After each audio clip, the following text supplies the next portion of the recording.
Yi Changfeng and the Kailan were locked in an intense battle. The giant Kailan's swatting tail whipped through the air, each blow causing the earth to tremble and space itself to seem twisted. However, Yi Changfeng's swordsmanship was also incredibly powerful. He floated through the air like a celestial sword immortal, with each and every sword strike full of immense might. Roar! The great Kailan, realizing its tail was on par with Yi Changfeng's sword and gaining no advantage, immediately withdrew its tail. Following that, it let out another roaring howl, creating a vortex in the air that centered on it and whipped up a whirlwind. Within this great vortex, countless green shadows flickered in and out of sight.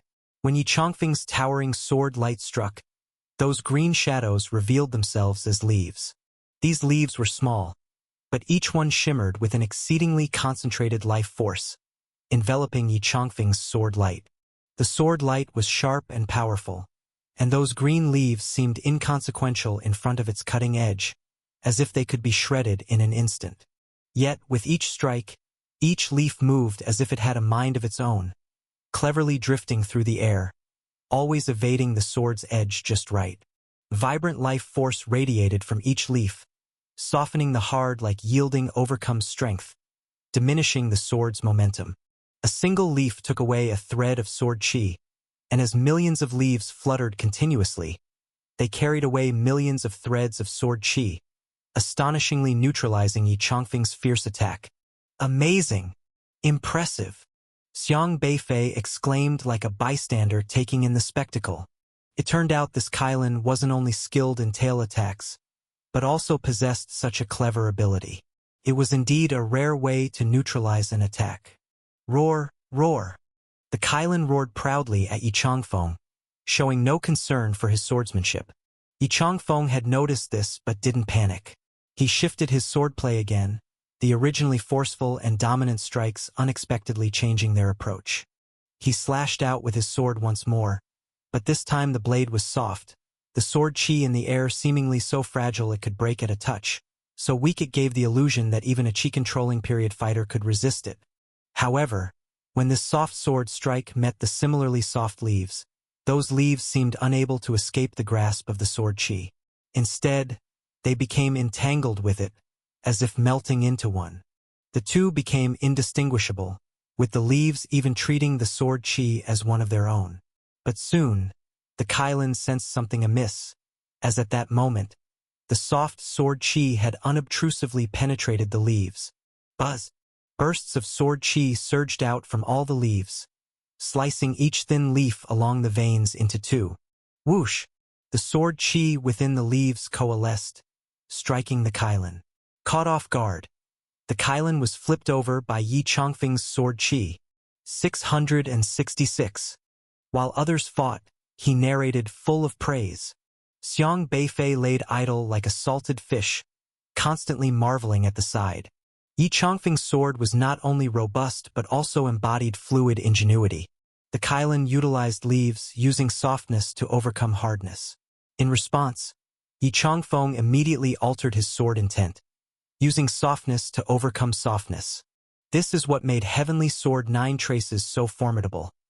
Its swordplay did not solely rely on overwhelming force but in its agility and versatility, bending and stretching with ease. Yi Changfeng's strength was inseparable from his Heavenly Sword 9 Traces, the sword technique almost reaching perfection. Nevertheless, the Kailan quickly stabilized itself. The strike that hit its body had only sent it flying, causing no real pain or damage. It squinted its eyes, realizing its complacency, and began to take the formidable swordsman before it seriously. It was not one to admit defeat so easily. Having strenuously broken free from the spirit-gathering book seal, how could it possibly lose to a human whose origin it knew not? Hum! A blazing light shone from its horn, bathing the leaves in radiant light, each leaf once again brimming with vigorous life. At that moment, Yi Changfeng launched another sword strike, unpredictable and ferocious, yet seemingly frail and powerless, utterly inscrutable. Yi Changfeng's swordsmanship had reached an enigmatic realm. His sword chi moved with his will. A mere thought could manifest 1,000 forms of sword chi. When his sword came slashing down, The sword chi would become immensely hot at times and bitterly cold at others. His sword was crafted specifically for countering an opponent's attacks. As soon as the opponent changed their attack method, he would immediately redirect his sword chi to another orientation. However, in the eyes of the Kailan, large as copper bells, there appeared a faint glimmer. The sword chi and leaves tangled once more, with the leaves seeming to twist rapidly, suddenly radiating a fierce killing intent. This sudden surge of killing intent even transformed into sword gleams in midair, and upon closer inspection, each sword gleam was identical to Yi Chongfeng's sword movements. It was actually mimicking Yi Chongfeng's sword techniques with leaves. Whoosh! Whoosh! Whoosh! Yi Chongfeng's sword chi collided with the Kailan's leaves yet again. When Yi Chongfeng's sword chi turned sharp, the leaves became sharp as well. When Yi Chongfeng's sword chi attempted to change its momentum to attack in a weaker fashion, the leaves instantly became even more feeble.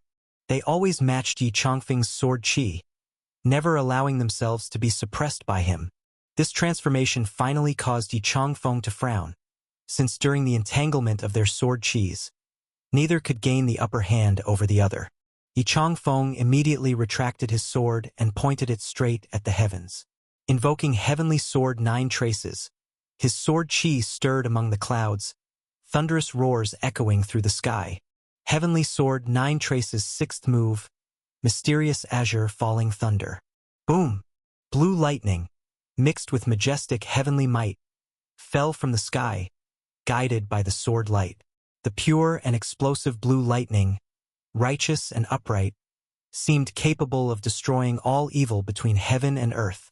This powerful lightning was something many desolate beasts greatly feared, and it was also the divine power most capable of restraining those trees. As the lightning fell, even the Kailan did not take it lightly.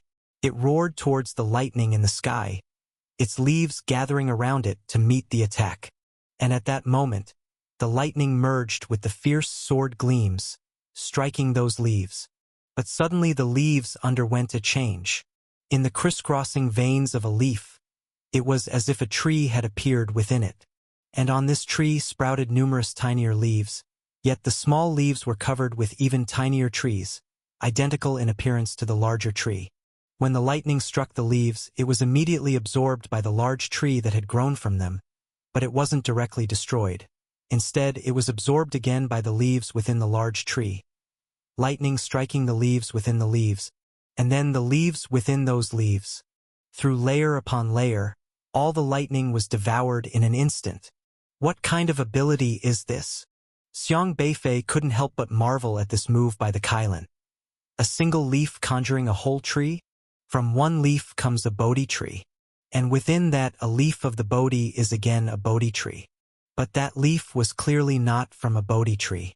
Not even Xiang Beifei could tell what kind of tree it actually was. He didn't know what kind of leaves these were. However, before long, a gleam of light shone in Xiang Beifei's eyes, for he discovered a very peculiar phenomenon. If one observed closely, the Kailan's leaves could only split into 3 layers. A leaf, the tree within the leaf, and the leaves of the tree within the leaf. It was like 3 nested worlds. The Kailan was using these 3 tree worlds to dissipate the power of the lightning. And what was destroyed by the lightning was merely the leaves of the 3rd-tiered tree world. The 2nd and the 1st layer were unscathed. This ability has something to it. Xiang Beifei grew increasingly curious about the Kailan, pondering over this devouring method and extrapolating the process by using learn by analogy. The more he deduced, the more he realized the power of this ability. Yi Chongfeng was equally astonished by the Kailan's abilities. His brows grew increasingly furrowed, for he realized he simply couldn't overcome this beast. Boom, boom, boom. As they continued to clash mid-air, Yi Chongfeng came to understand that he might have encountered a truly formidable opponent. No matter how he attacked, no matter how his sword chi varied, it was always neutralized by the Kailan's leaves. The Kailan seemed to be able to mimic his sword chi, treating each leaf as a sword. Each leaf was capable of unleashing sword chi. What kind of desolate beast was this? The more Yi Chongfeng fought, the more alarmed he became. However, he suddenly sensed something. a strange sword chi flickering around him. He turned his head, only to find that there was another person nearby. Xiang Beifei had somehow come back, and there he was, brandishing his Ronin sword and gesturing. "Xiang Beifei, what are you doing? Didn't I tell you to run?" Yi Changfeng was almost driven mad with frustration. This desolate beast was exceedingly powerful, matching his own strength. He had expected Xiang Beifei to go for reinforcements, yet the boy hadn't budged. Couldn't this rascal listen to him for once? Why was he always so hot-headed, needing to be hammered into submission before obeying? But in the moment of Yi Changfeng's distraction, the Kailan seized the opportunity. Its tail, like a fly swatter, swept across the sky with a resounding boom before striking him. Boom! All Yi Changfeng could do was brace his sword chi in front of him, but the Kailan's vast paw still sent him flying. "Ow! Ow!" The Kailan bellowed victoriously, clearly pleased with itself. Having avenged the previous strike, it was arrogantly triumphant. Fortunately, Yi Changfeng's defenses were strong. He quickly stabilized his posture, but by the time he came to, he saw the Kailan had turned its attention back to Xiang Beifei. "Ow!" Ever since being forced to play rock-paper-scissors, the Kailan had harbored great resentment towards Xiang Beifei. Seeing him distracted, how could it miss the opportunity for revenge? It let out strange cries, and its massive tail, blotting out the sun, swept towards Xiang Beifei. "Be careful!" Yi Changfeng shouted a warning, instantly creating a ripple underfoot as he surged towards Xiang Beifei, fearing the inattentive junior brother would be smashed by the Kailan's tail. But Yi Changfeng's expression froze almost immediately, because Xiang Beifei suddenly raised his hand, and with a casual flick, the tail stopped dead in midair, unable to advance an inch, abruptly stopped. Now that Xiang Beifei had entered the God-refining realm, his abruptly stop ability also escalated to a new level. He could create a static domain around him where nothing could move, unless their strength surpassed his. The Kailan's large, bell-like eyes also stared in disbelief. It desperately pressed its tail downward, but found it couldn't prevail over Xiang Beifei. It struggled to accept this, because unlike the others sealed within the stars, it wasn't just at the early stage of God refining. After devouring 7 spiritual power crystals, its strength had already reached the mid-stage of God refining. Normally, it should be able to grind the annoying person who often taunted it into the ground. But why? Was the situation not quite right? Yi Changfeng was also stunned. Xiang Beifei didn't dodge. He just stopped that great desolate beast's tail with one hand? Wasn't his cultivation level only at meridian opening? But then, Yi Changfeng noticed something else. Xiang Beifei was actually smiling. He was laughing. This bratty kid was actually laughing. "I think I know how to improve." Wielding his Ronin sword, Xiang Beifei spoke to Yi Changfeng. "Mr. Yi, watch my sword technique." "Your sword technique?" Yi Changfeng didn't quite understand. Wasn't Xiang Beifei's sword technique his own? Yet Xiang Beifei gently twirled the Ronin sword in his hand, and immediately a fierce momentum burst forth from him. Whoosh! His figure vanished on the spot and reappeared high in the sky. The Ronin sword traced a crisp white arc in his hands, like the lustrous sheen of autumn waters, a stroke that split the air, the sword chi like a rainbow, almost carrying the force of wind and thunder, humming through the skies. The sword chi was piercingly cold, revealing a glinting frost. With a single thrust, it was as if he had thrust out 1,000,000 swords. Amid the surging shadows of swords, the heavens and earth underwent a massive change, all the energy converging towards Xiang Beifei's sword. He stood there, as if merging with the void itself. Then, the myriad sword shadows instantly unified, and it seemed as if the only thing left in the world was the sword in Xiang Beifei's hand. Swish! A majestic sword-light soared from the ground, aiming straight for the Kailan's face. This sword was unstoppable and incredibly sharp. "Awoo!" The Kailan let out another ghostly howl. It dropped the disdain in its eyes and fixed its gaze on Xiang Beifei's sword strike. The whirling leaves around its body divided and faced Xiang Beifei's sword light once more. This sword strike was so peculiar that even the Kailan dared not underestimate it. Discovering its leaves couldn't keep up with Xiang Beifei's sword control, it decided to use the leaves to devour this stream of sword qi. The fluttering leaves rapidly transformed into the shadow of a tree. The leaves within the tree cloned to form another tree. When Xiang Beifei's sword qi hit the leaves, it seemed to be on the verge of being devoured. But suddenly Xiang Beifei's sword qi began to tremble explosively. And then, boom! The sword qi unexpectedly ignited into flames. And as the fire splattered, those flames morphed into even larger sword qi. As the split sword qi surged out, the divided sword qi further split into even bigger sword qi. With just 3 divisions, the air was filled with chaotic sword qi. The way it scattered was incredibly powerful, sweeping out with the force of 1,000 pounds. When the Kailan's leaves tried to devour the sword qi, they found a completely different repelling force within the sword qi. Couldn't devour it. Crack! The Kailan's sweeping leaves were shredded in an instant by Xiang Beifei's omnipresent sword qi. The chaotic sword shadows bombarded the Kailan, assaulting it into a frenzy. It howled wildly, dodging continuously within the sword shadows. However, right at that moment, all the sword shadows in the sky suddenly disappeared, leaving only one sword. Swish! That one sword instantly struck the Kailan's rear end, flipping it outwards. Boom!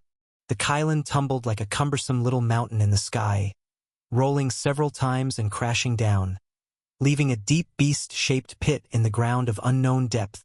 You shrink, I expand. It's not like you're the only one who knows how to cause trouble. Xiang Beifei hovered in the air, extending his slender index finger to lightly stroke the bluish frost of the sword blade. His figure ethereal and transcendent, graceful as a startled swan, exuding an otherworldly aura. The young swordsman with one sword conquered the heavens. Your sword momentum. Yi Changfeng's mind echoed with the way Xiang Beifei had just wielded his sword. His swordsmanship had also reached a pinnacle within the alliance. His sword made him an absolutely strong force among god-refining stage martial artists. But even the most powerful swordsman would reach a bottleneck. If one cannot break through oneself, then their swordsmanship would advance not an inch further. Yi Changfeng was currently at this stage. However, the sword Xiang Beifei had just displayed seemed to directly break through the veil that had bound him for many years, enlightening his entire being. He had never taught Xiang Beifei to use the sword in this way. But what Xiang Beifei had clearly displayed was the momentum of the heavenly sword 9 traces. And it was even stronger than his own sword momentum. Is this what they mean by, the student surpasses the master? Could it be? He looked at his system interface. The system has detected that Xiang Beifei has improved the heavenly sword 9 traces. The power condensed from this sword momentum is extremely profound. Evaluating. Xiang Beifei's swordsmanship is very peculiar. The potential contained in his sword momentum is too great, temporarily unable to estimate the enhancement it can bring to the host. Preliminary judgment. There is still more room for improvement. Xiang Beifei assisted the host in improving and feedback of sword qi. Sword qi value plus 300,000. The sword momentum has been recorded. Please focus on comprehension. Host. He actually improved it. Yi Changfeng was utterly shocked. Mr. Yi, I have finally understood the essence of the sword, Xiang Beifei said. The Ronin sword in Xiang Beifei's hand swung gently in front of him, the blade trembling slightly as if it split all the dust in the air in two. What is it? Yi Changfeng asked urgently. The lad hadn't been seen for several months, yet he had cultivated such a powerful sword intent. Could it be that he had been comprehending my swordsmanship during his months of secluded cultivation? Yes. How else to explain the rapid progress of his swordsmanship? Yi Changfeng was quite moved for a moment. This youngster had finally seen the light, remembering my swordsmanship. Silent until magnificent. These past few months, he must have put a lot of thought into secretly studying the heavenly sword 9 traces. How else could he have reached such a realm? But has he really grasped the essence of swordsmanship? If so, Then I must consult him. Ye Changfeng Anticipate Deigerli. The ultimate essence of the sword is for. Xiang Beifei held his sword horizontally as starry light burst forth, radiating sharp brilliance from his entire being, resembling a supreme swordsman despising the world, slicing through all phenomena with one strike. Coolness, Xiang Beifei declared aloud. Ye Changfeng. Coolness, coolness? Yi Changfeng was petrified. He never expected Xiang Beifei to blurt out such words. No wonder Mr. Yi likes using the sword so much, with its chilling brightness, coolness personified. Every time Mr. Yi displays his swordsmanship, his figure is so cool. It's captivating, Xiang Beifei praised. Those words were pleasing to the ear. Yi Changfeng adjusted his glasses slightly and stood up a bit straighter in midair. Every time he drew his sword, his mind was as calm as still water, and his movements were ethereal. Not even his hair fell into disorder. When a sword is struck, it doesn't matter if the power is strong or not. What's important is that it must be stylish. The wielder of the sword should perform every move with smooth naturalness, their form floating effortlessly. Xiang Beifei said as he once again swung his sword, his entire being seemingly merging with the blade in his hand. If the technique of the sword strike isn't handsome enough, then the swordsmanship is rendered meaningless, Xiang Beifei said with gravity. These words were enough to make one spit blood. However, as Yi Changfeng watched Xiang Beifei's swordplay and pondered over his words, it was as if a great door in his mind had been flung open, and sudden clarity dawned before him. He suddenly realized that Xiang Beifei was not wrong. How could one ensure that their sword's momentum is handsome and imposing? Only by reaching the realm where the sword and the person were fully integrated, a seamless natural state. When the sword in hand fully becomes an extension of one's body, the swordsmanship performed will have no obstructions. Each move will flow effortlessly, naturally forming intent. Sword intent, directed by the heart, sword chi, following the blade. A single thought, and sword chi could shatter the void, claiming the head of an enemy miles away. If one could reach this realm, which swordsman wouldn't be dashing? Therefore, those who learn the sword must lay the groundwork for handsomeness. Hearing Xiang Beifei's words, Yi Changfeng suddenly had a moment of epiphany, even beginning to evolve Xiang Beifei's sword chi in his mind. To make the sword stance even cooler, one must solidify the sword in hand and elevate one's sword intent to a supreme, flawless state. Otherwise, if an opponent caught any flaw and disrupted the sword momentum, striking them down to the ground, how could the swordsman maintain their coolness? Alright, I've just realized this bit of momentum in swordsmanship. I haven't figured out how to perform the rest in a cooler way. I'll help you study it some more when there's a chance, haha. Xiang Beifei spread his hands apologetically towards Yi Changfeng. Yi Changfeng's face twitched. You've only realized this bit of sword momentum? Do you know how hard it is for ordinary swordsmen to advance further along the sword Dao? Just grasping a bit of sword chi is enough to greatly enhance one's strength. Yet you're just haven't figured it out? Yi Changfeng felt utterly thrown for a loop. A woo! At that moment, the Kailan, tough-skinned and hard-fleshed, quickly climbed out of the crater and glared at Xiang Beifei with fury. Xiang Beifei put away the Ronin sword, then looked at the Kailan before him and rubbed his knuckles. To deal with this sort of creature, fists are faster.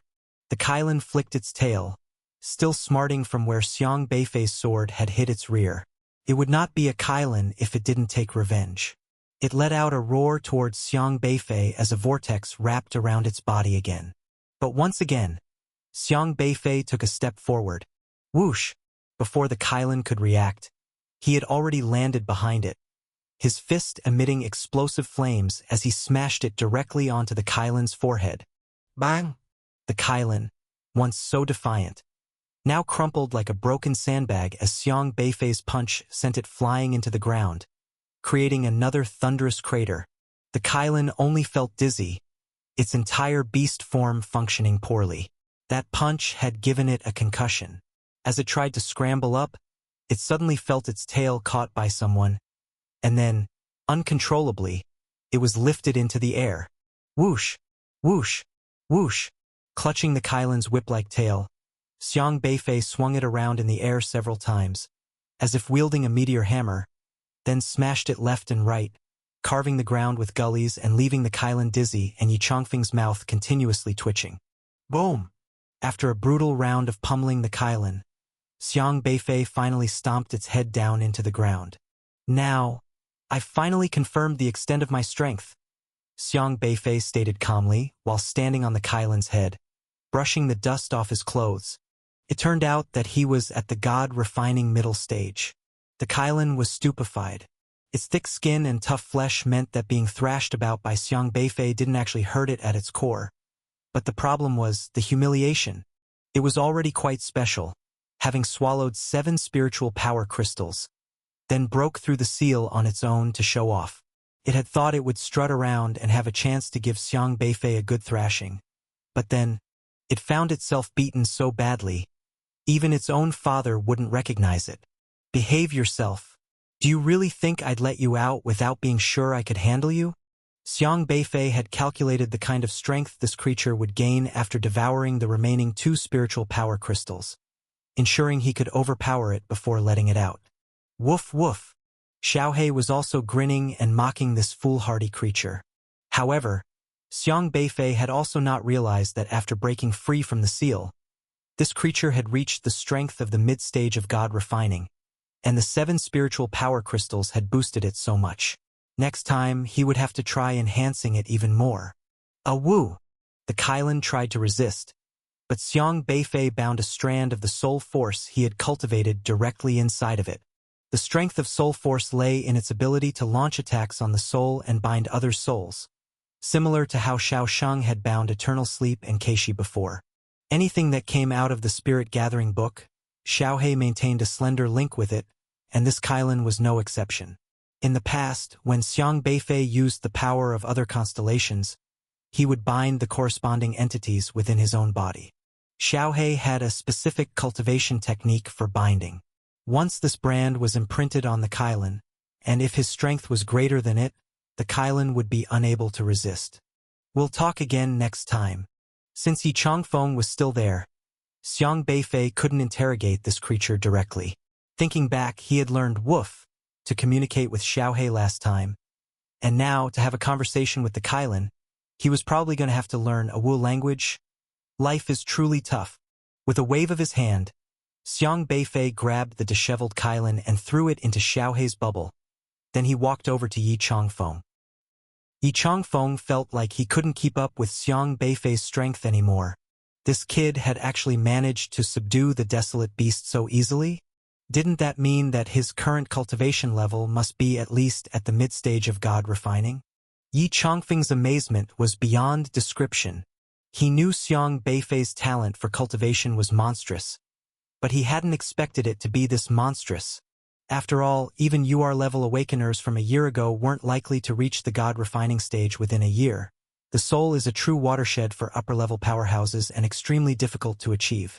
Under regular cultivation speed, awakeners with S-level awakening systems might struggle with somewhat more challenging quests, possibly never reaching the God refining stage in their lifetime.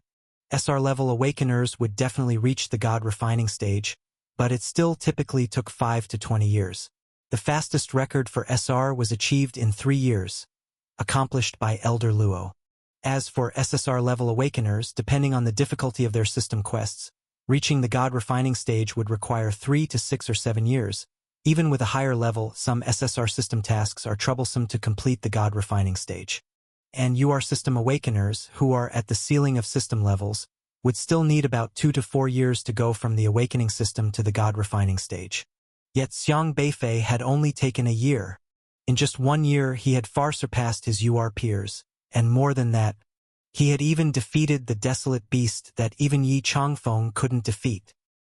You're really at the mid-stage of God refining? Yi Chongfeng asked incredulously. Originally, I wasn't sure, but now I'm pretty much certain. Xiang Beifei nodded slightly. Without a system, Xiang Beifei could never be sure of what level he had reached each time, which was a source of frustration for him. Other people's levels were displayed exactly as they were, whereas his had to be inferred from others' reactions. But now things were finally clear. Why? Why is that? Yi Changfeng didn't understand what he meant. Because Mr. Yi couldn't defeat it, Xiang Beifei said earnestly. Yi Changfeng, are you judging your own strength based on me? If I can't beat it and you can, so you just confirm your own strength? Are you kidding me? Yi Changfeng's forehead veins bulged, feeling a surge of old blood stuck in his chest, almost spitting it out. You're using me as the standard to determine your strength? I've actually become a tool. Damn it. You've robbed all the bamboo shoots in the bamboo forest. Yi Changfeng was so angry inside. Of course, under normal circumstances, Xiang Beifei's cultivation wouldn't have increased so swiftly.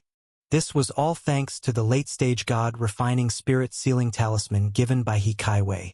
It could be said that the spiritual power crystal refined from that talisman boosted his soul significantly. At the meridian opening stage, after all, one needs to progress step by step to open up the meridians. Only by opening up the complete meridians can they be refined into the soul, so it's relatively slow. But at the god refining stage, all that needed to be done was to nurture the soul, which didn't seem so difficult for Xiang Beifei. He just poured the late-stage god refining spiritual power crystal directly onto his soul, continuously absorbing the spiritual power crystal, constantly becoming stronger. With a solid foundation laid during the meridian opening stage, boosting the soul seemed like child's play. However, it was not so smooth for others because not everyone at the early stage of god refining could get system items from the late stage like Xiang Beifei to nurture their souls. They couldn't complete system tasks and receive these rewards that were beyond their level. Even if they received system items given by others, they couldn't transform them into spiritual power crystals to absorb. At best, they could use the items to exert abilities as a life-saving trump card. However, Xiang Beifei had Xiaohe, so none of this was a problem. For Xiang Beifei, advancing through the god refining stage became even easier than the meridian opening stage. If Yi Changfeng knew this, he would probably be green with envy and spit blood, because in the cognition of Yi Changfeng and everyone else, advancing through stages was always increasingly difficult. That was common knowledge. God refining was a qualitative change, and advancing was absolutely hundreds of times more difficult than the meridian opening stage. Otherwise, why would the God refining stage be more formidable than the meridian opening stage? But here was an anomaly. He overturned Yi Changfeng's common sense. Mr. Yi is very impressive. It's the first time I've seen Mr. Yi truly unleash his power, Xiang Beifei exclaimed admiringly. Are you praising me? If I had unleashed my power and won, it would be fine, but the problem is, I didn't win. How awkward is that? Yi Changfeng felt a herd of alpacas trampling through his heart. He suddenly had the urge to grab the kid and give him a beating. Then he realized he couldn't beat him anymore. Alas, I was careless. I was so careless. Yi Changfeng shook his head and sighed. What do you mean careless? Xiang Beifei asked, puzzled. I should have given you a beating last year, Yi Changfeng said with heartfelt regret. Oh! Xiang Beifei had a sudden realization. Yi Changfeng finally managed to compose his complicated feelings before he asked, what was with that desolate beast just now? It was something my system found for me to practice on. I was supposed to beat it for a task, Xiang Beifei earnestly bluffed. My system has always been tricky.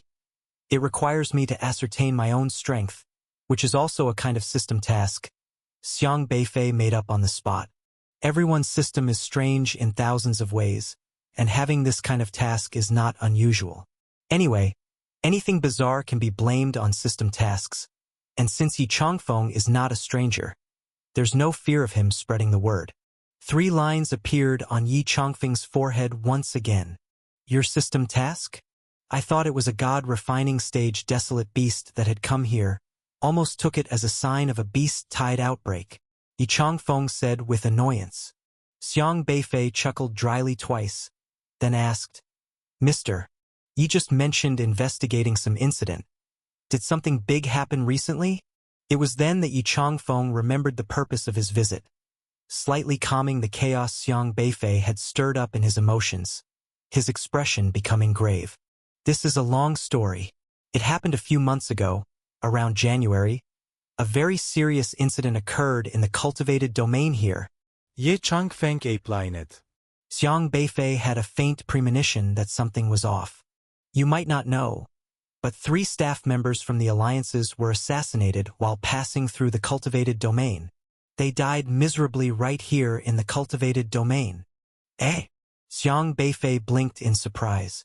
Thinking Xiang Beifei was unaware, Yi Changfeng said very seriously, although it is heartbreaking when martial artists suffer incidents in the barren lands beyond the domains, such occurrences are not unprecedented. But what if I tell you that all 3 of these people were God refining stage SR experts? Xiang Beifei, the strongest desolate beasts in the cultivated domain are only at the late Qi controlling stage, and such beasts could not possibly threaten them. Think about it, 3 God refining stage SR martial artists killed in the barren lands outside the domain, and not by desolate beasts. Who else is most likely involved? Yi Changfeng's eyes were extremely solemn. Xiang Beifei, most likely involved with whom? Me. Xiang Beifei couldn't help but cry and laugh. He hadn't revealed this matter before because the 3 people who tried to kill him had been dealt with, but he didn't have the corresponding strength to confront it head-on, so he chose to remain silent at first. Yi Changfeng continued, "That's right. I know you might have guessed it by now. Those bold enough to ambush the Alliance's staff in the cultivated domain, the most likely suspects are the unrestrained. Xiang Beifei, unrestrained, the unexpected scapegoat." Looking around at the devastated terrain, Yi Changfeng said, "If that desolate beast did not come from your system, I almost thought it was a rare desolate beast that had stealthily snuck in from the tranquil domain and was the murderer of those 3. Xiang Beifei. Speaking of those 3, they really were killed by the wooden Kirin's fly swatter." Xiang Beifei steadied his spirit and asked, "Why would Mr. Yi come to investigate this matter? Isn't the Alliance looking into it?" Yi Changfeng lifted his glasses and said, "The Alliance has long been investigating, but a friend from the Alliance tipped me off in advance that the Alliance isn't blaming this on unrestrained. Instead, they're suspecting Professor Guo." Professor Guo? That's right, the location of the incident has been confirmed, and that area is under the guard and construction responsibility of our Liangzhou University, specifically under Professor Guo's teaching district. Just because it happened in Professor Guo's area of responsibility, you think it has something to do with him? There are probably people getting hurt there every day, even dying. Should we just blame everything on Professor Guo? Xiang Beifei frowned and said, "You don't understand the situation.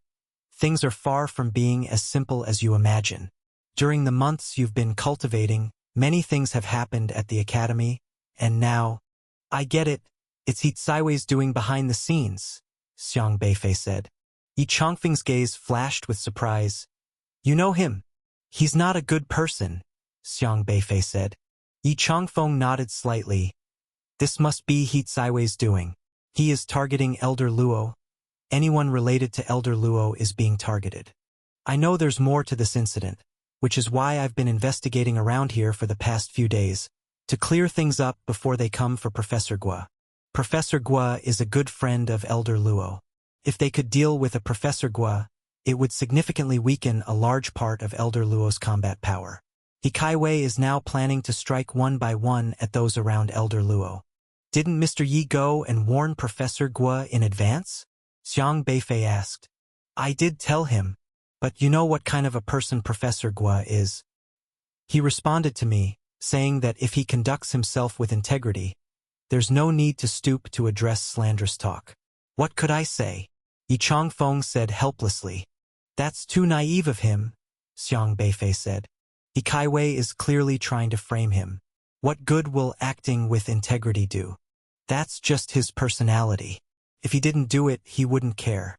So I can only conduct my own investigation. No matter what, we must find evidence to prove that he didn't do it," Yi Changfeng said. "So, what did Mr. Yi find out from the investigation?" "It's hard to say. The site of the incident has been covered up. I can't uncover more truth. At first, when I saw this strange desolate beast, I thought I had found the culprit. But it turned out to be a false alarm. Now the case has hit a dead end again, and we need to start the investigation over. Yi Changfeng sighed.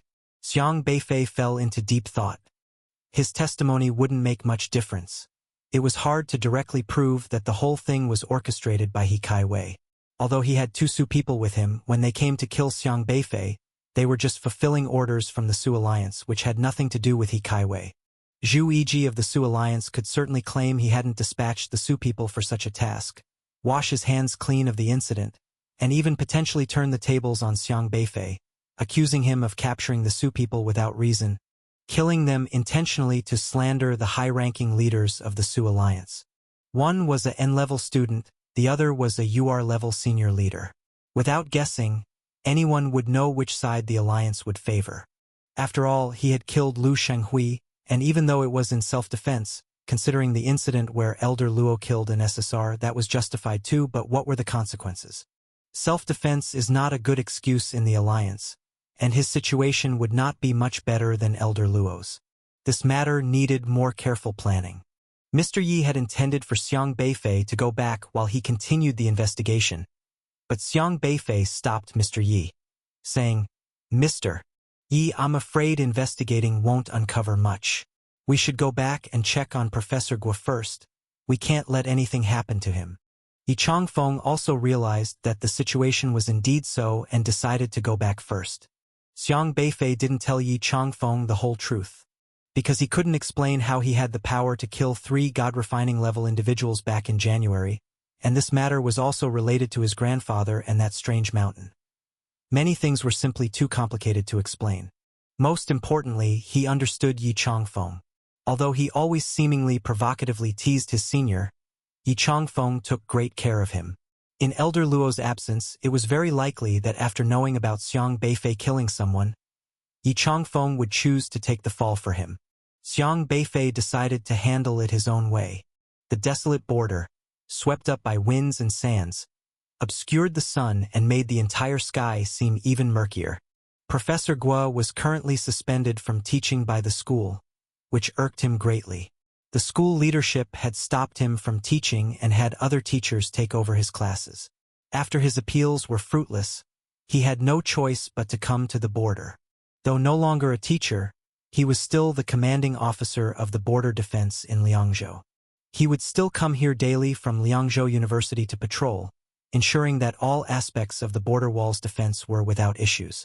Having just completed a patrol round, he had inquired about the conditions of other guards before returning to his personal office in the fortress.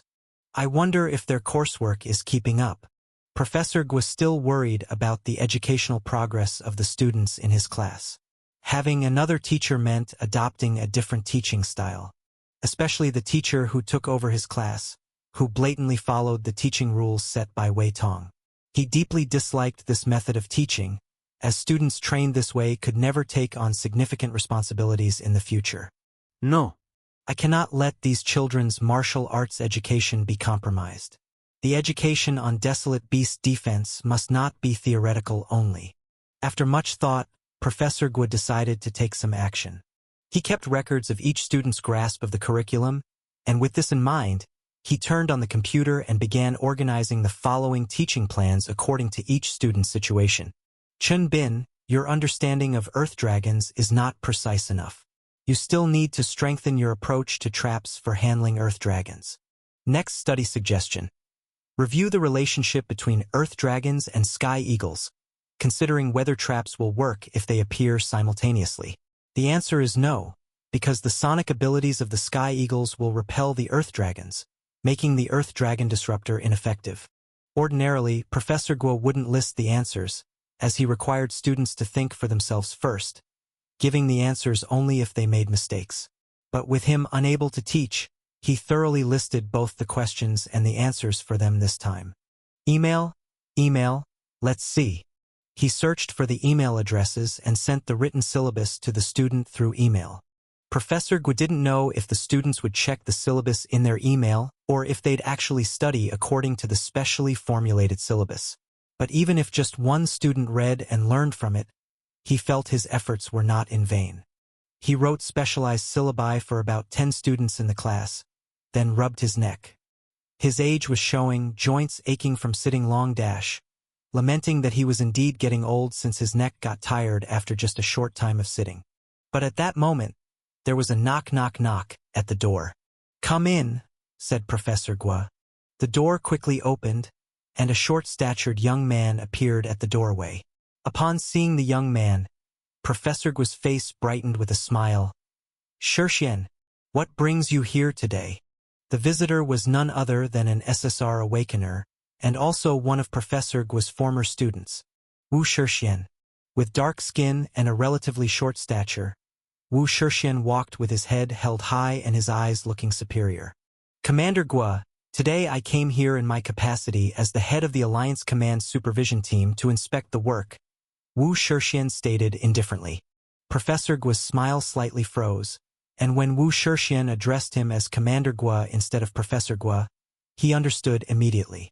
He stood up from his seat and said, "Welcome."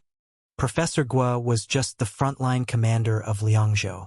Wu Shixian now held the position of Deputy Secretary of the Zhuzhou Alliance Border Defense, which was a rank higher than that of Professor Gua. He was an SSR and flourished in the Alliance after graduation, with his system talents highly valued by the leadership. In just 3 years, he had climbed to this position. The Alliance had previously invited Professor Gua to work at the Alliance headquarters, but that position would not allow him to stay at the border year-round and would require him to work in a department toward the civilian side of things in Liangzhou. He found this amusing. How could the Border Defense Department effectively handle border issues if they did not work at the border? He could not adapt to a civilian role and thus returned to frontline work. Working on the front line allowed him to combat desolate beasts and also teach students, which was enough for him. Wu Shixian said with an indifferent tone, "Commander Gua, I am here for work today. When it comes to work, there is no room for sentimentality. Please remember that." Of course. Professor Gua didn't think much else and quickly tidied up his somewhat messy desk.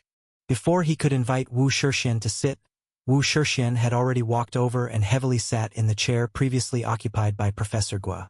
Professor Gua pursed his lips but did not say anything else. He turned around, took a thick file from the bookshelf next to him, placed it on the table and said, "This file contains records of desolate beasts attacking the border wall over the past 2 months. It's all here. If you need other materials, I can get more." Wu Shixian casually opened the file, glanced at it briefly, and saw that it was recorded in great detail. He was too lazy to look because he knew it was almost impossible to find faults in Professor Gua's work, given his responsible nature. He quickly closed the file and said, "I am not here to inspect your work today but to investigate a matter. Recently, 3 God Refining Stage Awakeners disappeared in this region of Liangzhou after an encounter. Are you aware of this?" Professor Gua slightly frowned. He had already been warned by Yi Changfeng. Yi Changfeng had cautioned him before leaving, though Professor Gua hadn't been very concerned but still responded, "I am not aware. 3 God Refining fights breaking out, making such a huge noise, and you, as the captain of the guard, are completely unaware of such a significant event in your area?" Wu Shixian asked, narrowing his eyes. "The wilderness beyond the domain is inherently chaotic, with desolate beasts stirring up disturbances daily. I am responsible for guarding the border, not to abandon my post over every minor noise to investigate," said Professor Gua. The actual location of the incident was quite far from the border, over 200 kilometers away, nearly reaching the Marquis domain. Even if there were noises, they couldn't possibly reach here. This incident had nothing to do with Professor Gua, and it was impossible to hold him accountable. Wu Shixian slowly said, "Professor Gua, I hope you are not shirking responsibility. Lu Shenghui and 2 Su people encountered trouble on January 26th. Where were you at the time of the incident?" "Secretary Wu, what is the meaning of this?" Professor Gua said sternly. He hadn't expected that his own student, after arriving here, would accuse him without a word, which left a bitter taste in his heart.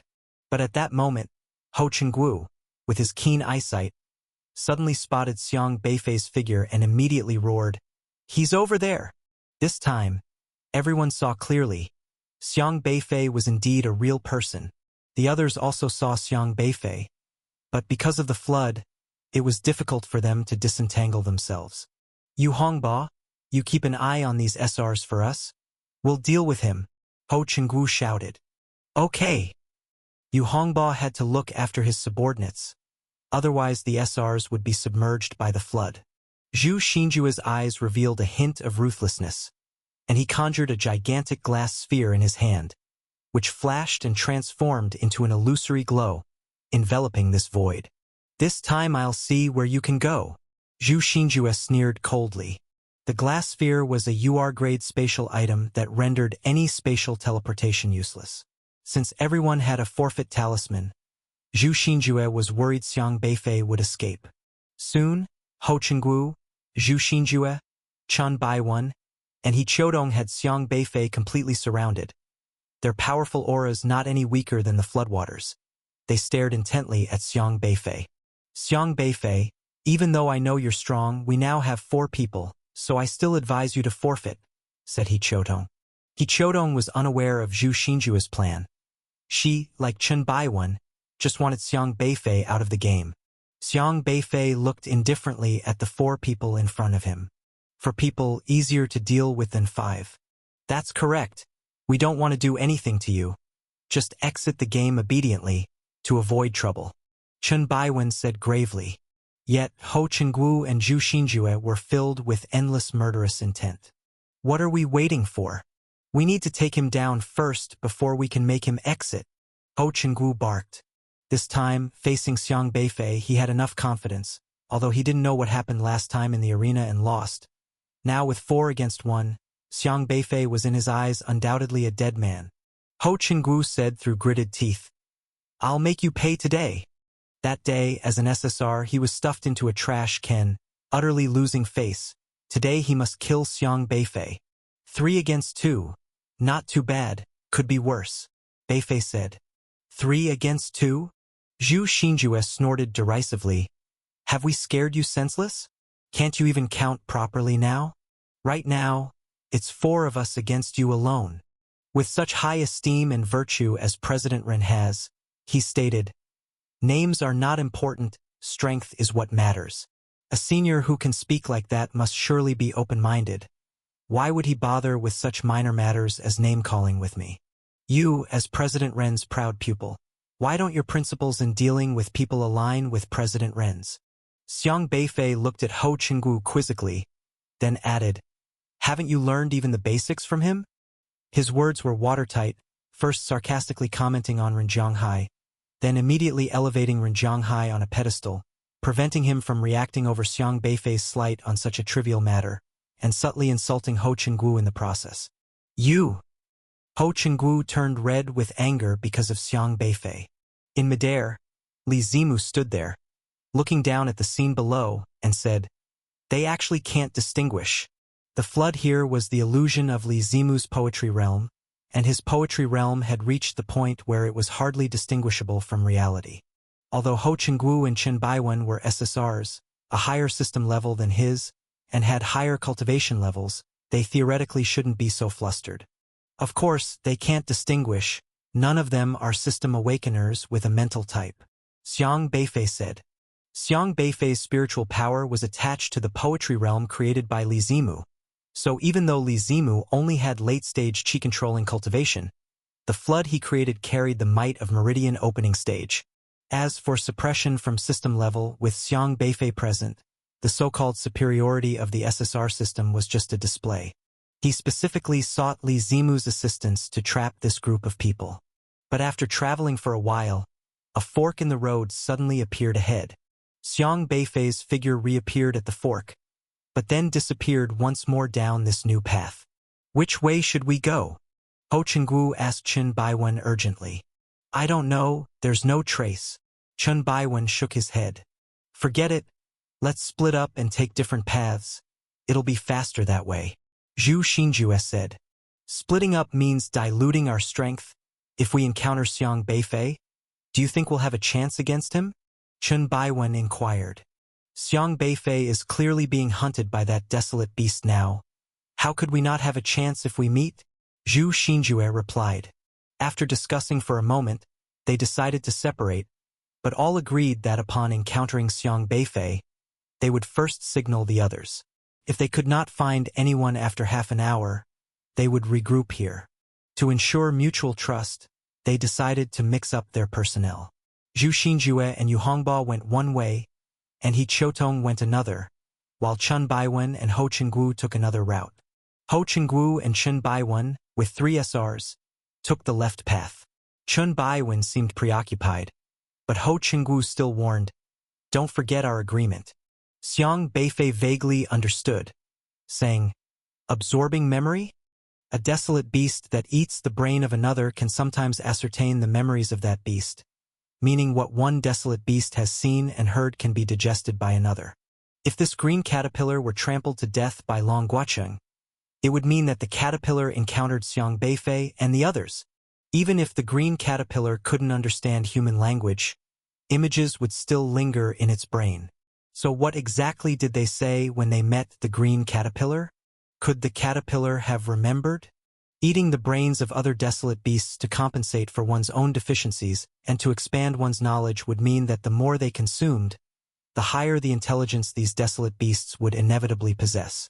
A desolate beast that is powerful but simple-minded isn't terrifying. The most terrifying are those with high intelligence. Currently, it is unknown what kind of impression this green caterpillar that Long Guocheng trampled to death has left of them. Li Zimu's stone house had many rooms built up. Everyone had their own separate room. There were no beds, no quilts. Although it was simple in the wilderness outside of civilization, there wasn't much to fuss about. When Xiang Beifei returned from his shift, Long Guocheng was standing with his arms crossed in front of him, leaning against the door and said, "Can I ask you a question?" "What is it?" Xiang Beifei asked. "You're not an N-level awakener, are you? You're at least SR, right? Is that important to you?" "It would make me feel better," Long Guocheng reluctantly said. If he lost to an SR like Li Zimu, he wouldn't feel too embarrassed. After all, the other's talent was not inferior to his, and being both SRs, if he lost, he could win back another time. But losing to an N-level awakener would always leave a lump in his heart. "That's your own problem, and it has nothing to do with me." Xiang Beifei didn't like explaining his power system to others, because he didn't have a system at all. "We are a team. I've told you all about my abilities, but we don't know anything about your abilities. Since we are a team, there should be some mutual understanding," Long Guocheng emphasized. "You're acknowledging we're a team now? I thought you always liked to show off," Xiang Beifei said. Long Guocheng huffed and didn't refute this point. Indeed, he liked to be the center of attention. If he didn't stand out, there was no way for him to collect system points. "If you tell me you're SR or SSR, only then will I truly accept my defeat," Long Guocheng stated. "Do you look down on those whose system ranks are lower than yours? What's wrong with being N-level? Or R-level?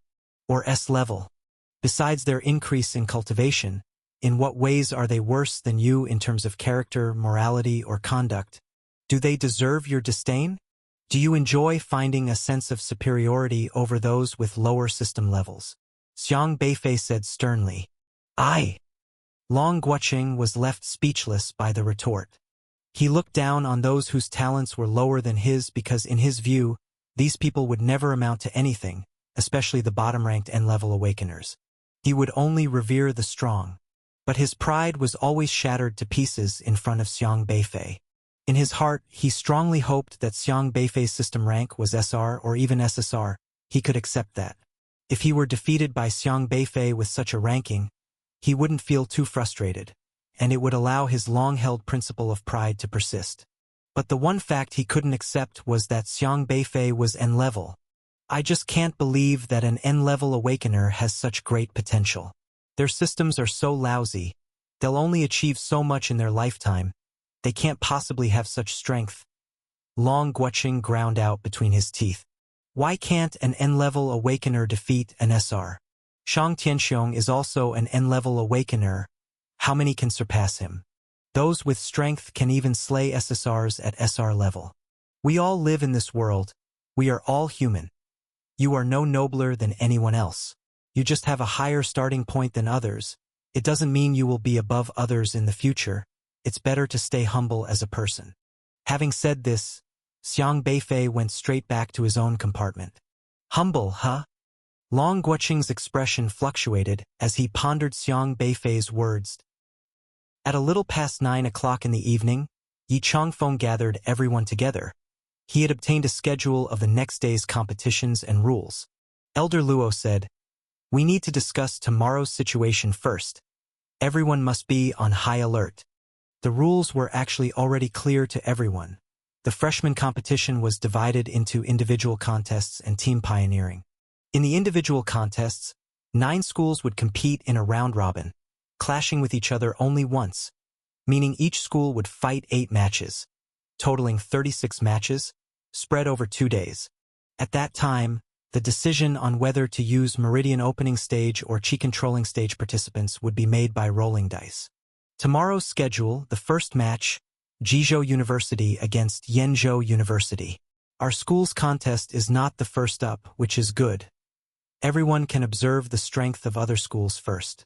However, the second match is Qingzhou University against Liangzhou University. Yi Changfeng handed a flyer to everyone, and they all looked at the schedule, their expressions solemn.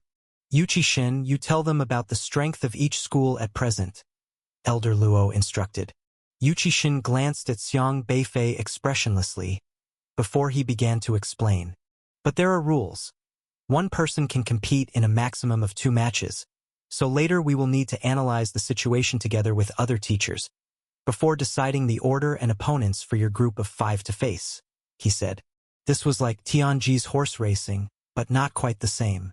In Tianji's horse racing, there were 3 matches with room to maneuver, but between 2 schools there was only 1 match, which was basically random. Generally, they would prefer other schools to first handle the strong students from other schools, using up their 2 chances, and then when it's their turn to face us, they can only use weaker students.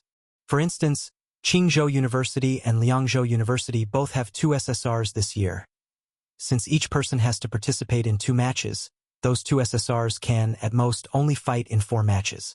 Then Yi Changfeng would hope that Qingzhou University uses those 2 SSRs 4 chances to face the other 7 schools, and by the time they reach us, if their quota is used up, they will have to send SRs to compete, which would increase our chance of winning. However, all these schools were elites, and the teachers leading them certainly understood this principle. So, the allocation of competitors would be a kind of psychological game. Before entering the field, no one could know whether the opponent would send out the strong or the weak. You should also be clear that this year our school doesn't have an SSR, which means our strength falls short compared to other schools. In individual contests, you will find it difficult to gain an advantage, Yu Qixin said, his gaze fixed on Xiang Beifei. Apart from Qingzhou University, Yenzhou University, and Jizhou University, the other schools only have 1 SSR2, which means only 1 at the Meridian Opening Stage. We don't need to worry too much. At least we have classmate Xiang Beifei, Shiqiao timidly interjected. The situation is not that simple, Elder Luo said. The rule in the individual contests is to fight 8 matches with 1 point per match. Thus, the total score is very important. But have you considered that other schools, in order to achieve a higher total score, will definitely try to secure an assured 1 point, and from whom that 1 point is almost guaranteed to be taken? Long Guocheng and the others understood. From Liangzhou University, the other 8 schools all had a common understanding. Liangzhou University didn't have an SSR this year, meaning no students at the Meridian Opening Stage. So, in order to secure that sure point, they would definitely send out an SSR at the Meridian Opening Stage to face Liangzhou University. Because if an SSR was sent to face other schools, sometimes they would meet opponents also at the SSR level, both at the Meridian Opening Stage, and a loss was inevitable.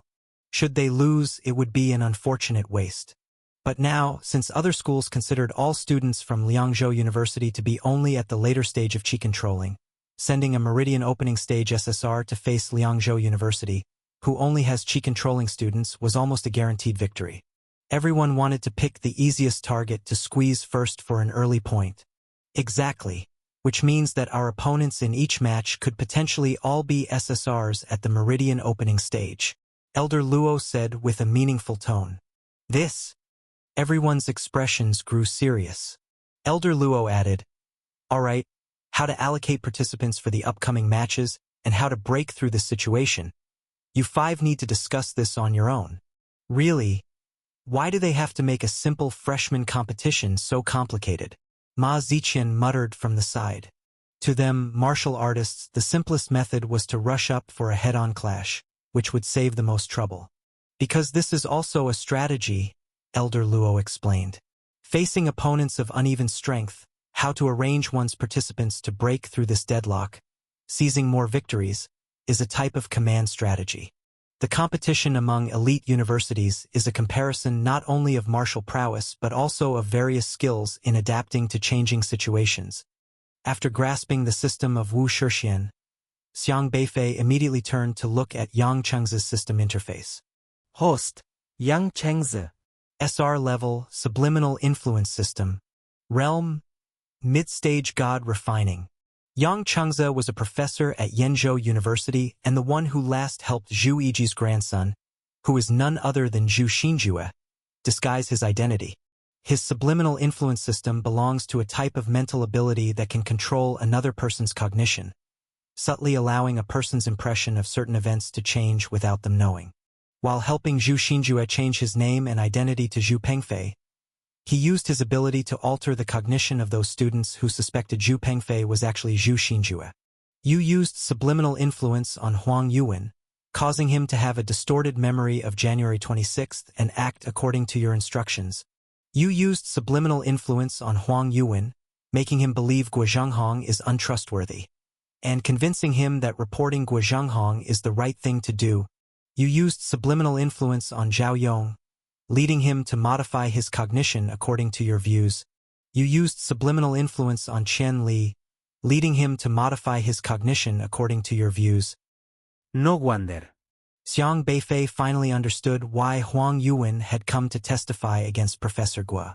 Huang Yuan, who had met a few times before, was Professor Guo's student and also Shiyu's senior.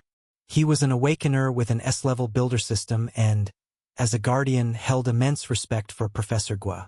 Normally, he would never do such a thing against Professor Guo. But Yang Chengzi, using subliminal influence, forcefully changed Huang Yuan's cognition and utilized Zhao Yong and Qian Li to fabricate false testimonies. With Yang Chengzi's mid-stage god refining cultivation at SR level, these three had no way to resist. It was clear to see that Yang Chengzi was acting on an assignment from He Kai Wei. Their methods were pure, not needing to find evidence, but simply fabricating three witnesses out of thin air. If Professor Guo could not prove his innocence, he would definitely be detained as a suspect. And given He Kai Wei's position within the alliance, once Professor Guo was detained without resistance, there was almost no chance of him getting out.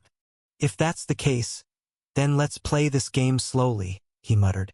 A flash of deadly intent glimmered in Xiang Beifei's eyes. Back when they were in the outer desolate lands, Yang Chengzi had already made a move on Xiang Beifei for Zhu Xinjue's sake.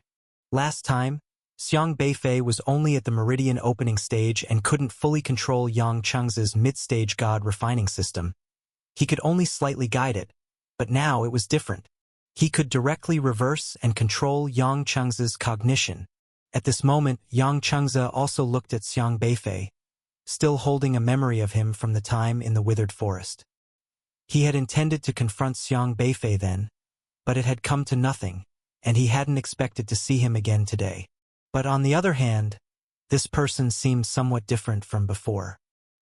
Wu Shixian was still staring at Xiang Beifei who, however, remained silent, just watching Yang Chengzi. At this moment, Yi Changfeng also walked in from outside the door and shouted, "Wu Shixian, don't go too far. Professor Guo once mentored you profoundly. Is this how you repay him?" When Wu Shixian saw Yi Changfeng, he also slightly frowned, saying, "Mr. Yi, I am being fair, not favoring personal relationships. You should understand that." Conversing with Mr. Yi, surname value plus 89. Yi Changfeng is just a university professor. He isn't a guardian and does not share a superior-subordinate relationship with Wu Shixian. He spoke quite bluntly. What a case of judging the case, not the relations. You don't even understand what justice is, yet you dare to take Professor Guo away? Professor Guo has dedicated his life to the border. diligently killing countless desolate beasts attempting to breach our walls, and protecting the peace of Jojo every day. Furthermore, he has trained countless outstanding martial artists. Your contributions to the defense of Jojo's borders don't even compare to his toes. And yet you dare come here and falsely accuse Professor Gua. Ye Changfeng truly lauded Wu Shiquan. He had heard somewhat of Wu Shishuan's past deeds, but he had never imagined Wu Shixian would be so ungrateful and treacherous. After being lectured by Yi Changfeng, Wu Shixian turned pale with anger. He said coldly, "Mr. Yi, I address you as Mr. Yi out of respect, but I am here today representing the Jojo Alliance to investigate the mysterious deaths of Lu Shenghui and Tu Su people. Someone saw Commander Gua at the scene of the crime, implicating him, which is why I am here to ask for his cooperation in the investigation. I am just following orders, and while your cursing doesn't matter to me, if you obstruct my enforcement of the law, that means you are hindering the Alliance's investigation. Consider the consequences yourself." Wu Shixian casually threw a big accusation onto Yi Changfeng's head. Although he was no match for Yi Changfeng, his status and position within the Alliance were much higher than Yi Changfeng's. Yi Changfeng spoke up, "These three witnesses' statements, are they true or false? Have you confirmed it? Whether they are lying or telling the truth, have you had them examined by a professional system awakener?" The color deepened on Wu Shishuan's face. Originally intending to forge evidence, how could he withstand such scrutiny? However, he didn't reply immediately. Inadvertently glancing over, he noticed Xiang Beifei staring at him again and quickly changed the topic, shouting at Xiang Beifei, "What are you doing here? We are discussing important matters. What opinion could a meridian-opening martial artist like you possibly have? You have reprimanded the awakener named Xiang, surname value plus 75. In his eyes, SSR youngsters like Ho Chenggu being trampled underfoot by Xiang Beifei was simply disgraceful to all SSR awakeners. But he was different. He himself was an early-stage god-refining martial artist and had just cultivated his soul a few months ago. He had progressed from the awakening system to the god-refining stage in just over 3 years. Such talent was truly against the heavens. No matter how highly others tout Xiang Beifei's natural talents, what of it? Could he reach the god-refining stage in 1 year? If he's not at the god-refining stage, how dare he swagger before these significant figures? Xiang Beifei was indifferent to Wu Shishuan's rebuke. He was just casually browsing Wu Shishuan's system store, shopping in his mind with Xiaohei. This flowing jade crown looks pretty, finely crafted, and can defend against god-refining stage attacks. All for just 5 million. Woof woof. You want Chun Shuetu? It can transport someone into a world of ice and snow. But this item is specifically for people named Chun, right? Woof woof. Oh, this flowing jade crown is actually also designed for people named Lu. I forgot there were people named Lu. Woof. This Yu family spear does look excellent, and it costs 8.88 million. A really auspicious number. Hey, there's an Xiang Ding here. Only for 9.98 million. Woof woof. Xiaohei's eyes gleamed with eagerness. Right. He will definitely use this against me next time. Let's add it to the cart first. Xiang Beifei and Xiaohei couldn't care less about Wu Shishuan's words. They were having a great time shopping in Wu Shishuan's store. Every system item in Wu Shishuan's inventory related to a surname. Depending on the opponent's surname, he could pull out system items specifically targeting that surname. And all these system items began with the surname. Items like Shenyuan sword, Dragon Slaying saber, Shangfang sword, such nonsense, buttons, landladies, Pikachu, Lujiazui, Zhangjuji, Majia. Each item possessed a specific ability that one could guess from the name. An SSR grade system store, indeed rich in variety. Wu Shixian was still glaring furiously at Xiang Beifei. But soon, another voice came from outside. Who told you he doesn't have the right to stand here? A deep voice carried through from outside the door. As Wu Shixian looked up, his expression changed slightly, and he immediately forced a smile. Minister Sun, what brings you here? The newcomer was an elderly man with flecked gray hair, a lean figure, but quite tall, wearing a brown coat and standing with his hands clasped behind his back, his expression stern. Host. Sun Hushuan. SSR level as far as possible system. Cultivation level. Late orifice transforming. As soon as Wu Shixian saw Sun Hushuan, his face turned sour, cursing inwardly about why he had to provoke this man. Sun Hushuan was a respected senior within the Alliance, an SSR system user in charge of the pioneering department, responsible for pioneer tasks, not only cultivated to a high level but also holding a position not inferior to He Kaiwei, certainly not someone Wu Shixian could afford to provoke. Old Gua, are you all right? Sun Hushuan asked Professor Gua. Professor Gua shook his head slightly. I'm fine. I have a clear conscience about things I haven't done. What brought you here? Yi Chongfeng called me. As soon as he mentioned you were in trouble, I came right over. Sun Hushuan nodded towards Yi Chongfeng. Yi Chongfeng expressed his gratitude. Thank you, Minister Sun, for taking the time to come here. I hope you will stand for justice in this matter. Not many higher-ups in the Alliance would stand on Elder Luo's side, and Sun Hushuan was definitely one of them. Also a representative figure of the leisure faction. No trouble at all. With what happened to Old Gua, I had to come by. By the way, I remembered that the young man was here. Sun Hushuan scanned the room, his gaze landing on Xiang Beifei, then lit up. Ah, here he is! His look at Xiang Beifei was full of appreciation. Back at the freshman competition, he had taken a great liking to Xiang Beifei, a clearly exceptional young man who seemed to be excellent material for a pioneer, and he had been waiting for Xiang Beifei to graduate so he could recruit him to work in the pioneering department. Do you still remember me? We met during the freshman competition, Sun Hushuan said with a smile. I've met Minister Sun, Xiang Beifei greeted politely.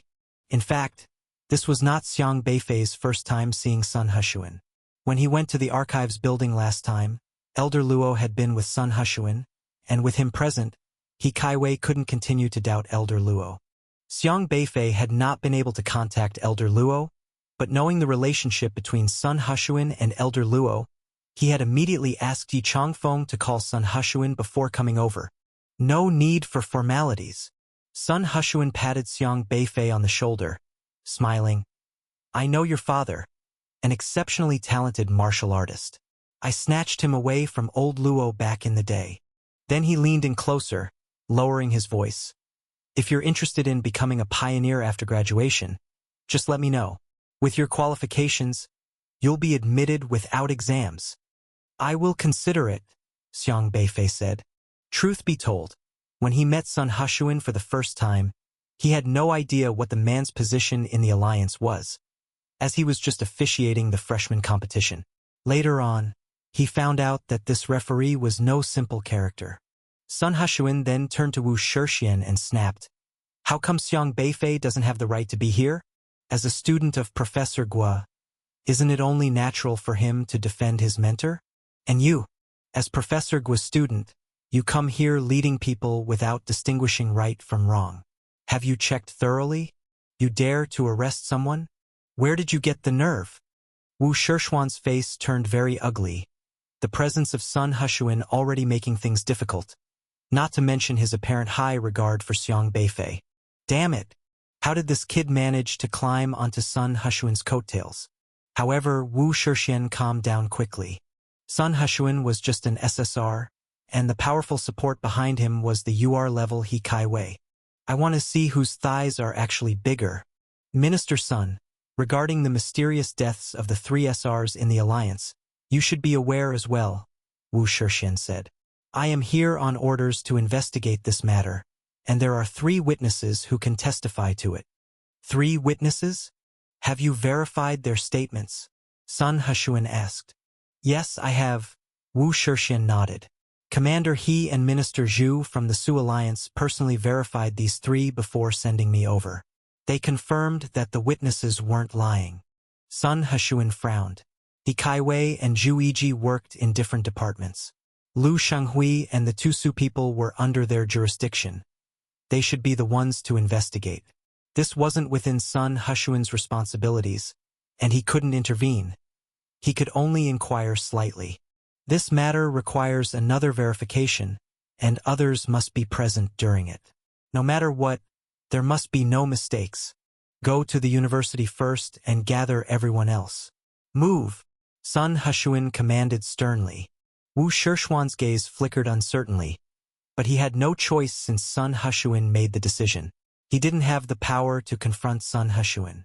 For now, he had to follow orders and then get He Kaiwei to hurry over and handle the situation. Sun Hushuan said, "Gua, come with me. Don't worry. I will find a way to investigate this thoroughly." Professor Gua looked somewhat weary but nodded slightly. "All of you, come with me as well." Sun Hushuan unleashed a burst of qi, wrapping up everyone and rushing to the university with them. The atmosphere in the meeting room of the martial arts college was oppressive. Sun Hushuan sat in the meeting room, talking with Chao Pei. With such a serious incident occurring, Chao Pei, as president, couldn't stand by and do nothing. Wu Shixian also sat aside and said, "I've informed Commander He. He should be arriving shortly." Yang Chengzi stood in the hallway outside the meeting room, watching over the three witnesses. From time to time, he glanced at Yi Changfeng on the side, looking quite smug. "Mr. Yi, I trust you are unharmed." Yang Chengzi smiled. "Yang Chengzi, what business do you have here?" Yi Changfeng asked coldly. "I am simply entrusted to investigate this matter." Yang Chengzi smiled. "These three witnesses are very important people, and I need to ensure their safety." Yi Changfeng furrowed his brow, but just then, Sun Hushuan called him into the meeting room from inside, seemingly to ask about some matters. Yi Changfeng ignored Yang Chengzi and entered the meeting room. Soon, only Yang Chengzi and the four others remained in the hallway. And Xiang Beifei, "You, kid, are really an eyesore." Yang Chengzi had a very poor impression of Xiang Beifei. He even felt a strong aversion to him because, during the newcomer contest, Xiang Beifei's team emerged unscathed while Yenzhou University suffered grievous losses, and even Zhu Xinjua's life was lost. "Is that so?" Xiang Beifei lifted his eyelids, a faint white light appearing in his eyes. With a smirk that wasn't quite a smile, he said, "Why do I feel like you find me very appealing?" Yang Chengzi was taken aback. For some reason, when Xiang Beifei spoke those words, the previously unbearable Xiang Beifei suddenly appeared different in Yang Chengzi's mind. Come to think of it, this kid had fine features, high talent, a good temper, manners, excellence, radiance. As Yang Chengzi looked at Xiang Beifei, he automatically filled in various merits about Xiang Beifei. Yang Chengzi said subconsciously, "Yes, I actually do find you quite appealing." Xiang Beifei smiled faintly. "That's more like it." Huang Yuan and the other two exchanged glances, confused about what the two were really discussing. He Kaiwei arrived, still impeccably dressed, and became the focus of attention as he walked through the crowd. Chao Pei stood up to welcome He Kaiwei, saying, "Commander He, it's troubling that you had to come in person." "I had to come to this matter." He Kaiwei gave a slight nod as a sign of acknowledgement and then glanced at Professor Gua sitting in the corner. A trace of regret appeared on his face. "Honestly, I can't imagine someone as respectable as Professor Gua being linked to the deaths of those three people. Nor can I imagine Professor Gua being unrestrained. I also hope to see justice served for Professor Gua." Professor Gua lifted his head to stare at He Kaiwei, still feeling an uncontainable anger within. Yi Changfeng had already told him that He Kaiwei was the one pushing this matter. He Kaiwei and Wei Tong were the two types of people he despised most. Instead of putting their efforts into developing the Alliance's defenses against the desolate beast invasions, they busied themselves with meaningless actions all day long. Not only did they create a gloomy and dismal atmosphere within the entire institution, but they also falsely accused him, and now they were pretentiously spouting excuses right in front of him. Such people are truly a tragedy for the Alliance. I also don't believe Professor Gua is related to the unrestrained, so it's imperative that we thoroughly investigate this matter today. Chao Pei said with a slight nod before asking, "By the way, where is Minister Zhu?" The deaths of the two Su people, being related to the Su Alliance, demanded the presence of Zhu Yiji, the head of the Su Alliance. "I'm sorry to have kept everyone waiting."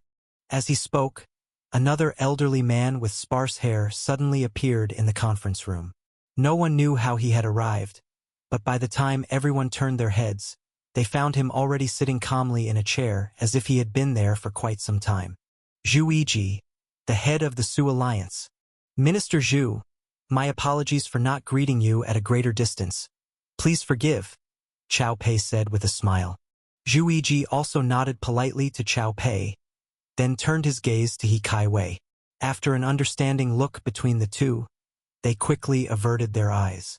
On the other side, Sun Hushuan greeted them simply. Although his system talent didn't match that of the two URs He Kaiwei and Zhu Yiji, he was also a powerful SSR, holding a position in the alliance not weaker than either of them. However, when Sun Hushuan withdrew his gaze, he began to feel an unexplainable sense of apprehension. With these two personally present, it was clear they intended to interrogate Professor Guo as a criminal. At that moment, Mu Yiqing also made her way into the conference room with measured steps. Dressed in a suitably formal lady's suit, her figure was graceful as she greeted the others. I pay my respects to all the seniors present. You've arrived. You are needed here, Sun Hushuan said with a nod. Many were aware of Mu Yiqing, someone with strong identification skills capable of distinguishing whether a person was telling the truth. She was from the Alliance Development Department, and despite her youth, she was very capable, especially adept at discerning the truth. Her SSR-level words and deeds global system could determine whether others were lying. For criminals the Alliance couldn't handle, she often unearthed the truth through conversations with them. Her assessments were recognized as authoritative within the Alliance. When He Kaiwei saw Mu Yiqing, his gaze flickered slightly, but he said nothing more. The people of the Alliance could roughly guess the type of Mu Yiqing system. Many Awakeners kept their distance out of respect for her because in her presence, there was virtually no privacy. Thus, those with lower cultivation levels than hers would speak with her as little as possible. But for He Kaiwei, he knew how to deal with Mu Yiqing's system assessment. After all, Mu Yiqing was just an SSR, while He Kaiwei was a UR-level Awakener. His system was one rank above hers, and as long as he assisted Yang Chengze with his own protective system, Huang Yuan and the other two making false testimonies would not be discovered. That is to say, no matter who came today, it did not matter. He Kaiwei had already decided to take down Professor Guo. Yi Changfeng, standing next to Professor Guo, started to worry as well. If Professor Guo failed to prove his innocence later, He Kaiwei and Zhu Yiji would undoubtedly take Professor Guo away. Once Professor Guo was accused of being an unrestrained, his end would be dire. Where on earth has Elder Luo gone? Yi Changfeng was extremely anxious, having not seen Elder Luo for several months nor being able to contact him. Without Elder Luo's help, all initiative was in the hands of He Kaiwei and Zhu Yiji. The meeting room was gradually filled with many of Liangzhou University's top leaders. There were more than 20 of them.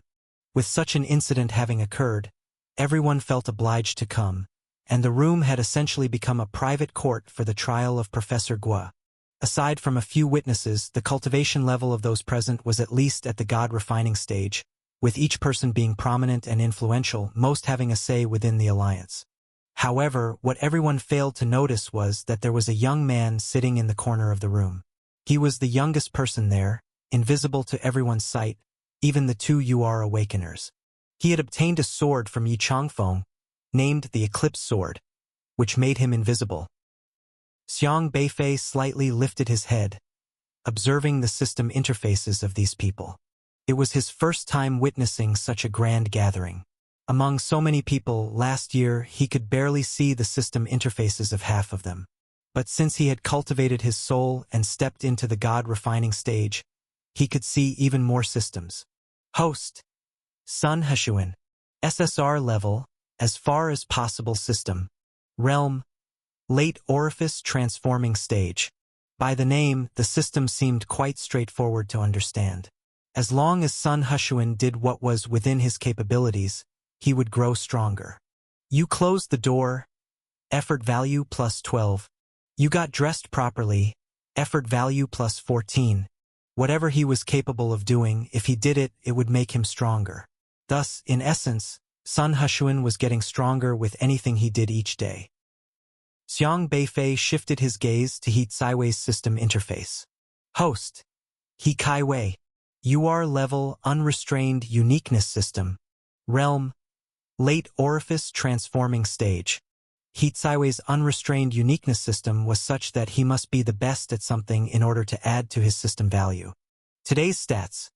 You hold the record for reaching the meridian opening stage in 29 days within the awakening system. Uniqueness value plus 100. Today's stats. You hold the record for stepping into the God refining stage before the age of 20. Uniqueness value plus 100. Today's stats. You hold the record for stepping into the orifice transforming stage before the age of 30. Uniqueness value plus 100. Today's stats. You are the record holder for the highest cultivation level at 21 years old. Uniqueness value plus 100. Today's stats. You are the record holder for the highest cultivation level at 22 years old. Uniqueness value plus 100. The more Xiang Beifei looked, the more amazed he became. Because He Caiwei's unrestrained uniqueness system was very peculiar. As long as he set a record and no one broke it, that record would keep adding 100 to his uniqueness value every day. Xiang Qingde could only say so, but his heart sighed again. Kong Shouwen was an S-level awakener. Scoring 500 could get him into an elite university, but Xiang Beifei was N-level and his grades were so poor. Haha, that's great. To celebrate such a great score for my son, I won't do business tonight, and instead, I'll throw a celebration feast for you all. Old master, come join us. Kong Daming used to be classmates with Xiang Tianqing, and after Xiang Tianqing's incident, he often took care of the grandfather and grandson, telling them that they wouldn't be charged for eating at his restaurant. Such an astonishing thing. Yet Xiang Qingde and his family rarely went. Even though they were not high earners, they did not want to freeload. Kong Daming also understood this, so he changed tactics, often sending meat to Xiang Qingde's home for them to cook themselves. To avoid burdening Xiang Qingde psychologically, he only symbolically charged the price of cabbage. During the recent period of Xiang Beifei's college entrance exams, Xiang Qingde had been buying the food meant to nourish the body from Kong Daming. Congratulations! Well done, Kong Shouwen. I always said you had potential. Yang Hua appeared at the right time, loudly praising Kong Shouwen. Kong Shouwen had also brought him 563 teachers' prestige value, which was considered quite a high income. Kong Shouwen had no fondness for Yang Hua, who, before activating his awakening system, had marked both him and Xiang Beifei out for criticism. Later, when he awakened his S-level system, Yang Hua's attitude towards him had completely flipped. Kong Shouwen was an upright person. He did not like people like Yang Hua. But Kong Daming was unaware of these issues. With the teacher offering his congratulations, he naturally had to respond politely, "Haha. Thank you, Professor Yang. We must also thank you for your nurturing." Oh no, I could tell right from the start that Kong Shouwen was a student full of potential, bound to make his mark one day. I'm not at all surprised by his achievements, Yang Hua said with a laugh. Kong Shouwen was rolling his eyes the whole time. Nurturing my ass. His high score was completely thanks to the aid of his own system and his own late-night efforts studying. It had nothing to do with Yang Hua. If he hadn't awakened an S-level system, Yang Hua would probably have had another story to tell. Fairweather Friend probably referred to this kind of person. Yang Hua glanced at Xiang Qingde and his grandson, then said to Kong Daming, "An outstanding student should be just like Kong Shouwen, diligent and hardworking, not without ambition. But it is very important who one associates with. The outstanding should be with the more outstanding." I told Kong Shouwen as much in the past. Kong Daming, usually busy running his business, didn't quite understand what Yang Hua meant, and asked, "Professor Yang, what do you mean by that?" "Nothing much, just speaking my mind. With Kong Shouwen's current grades, getting into an elite university is no problem.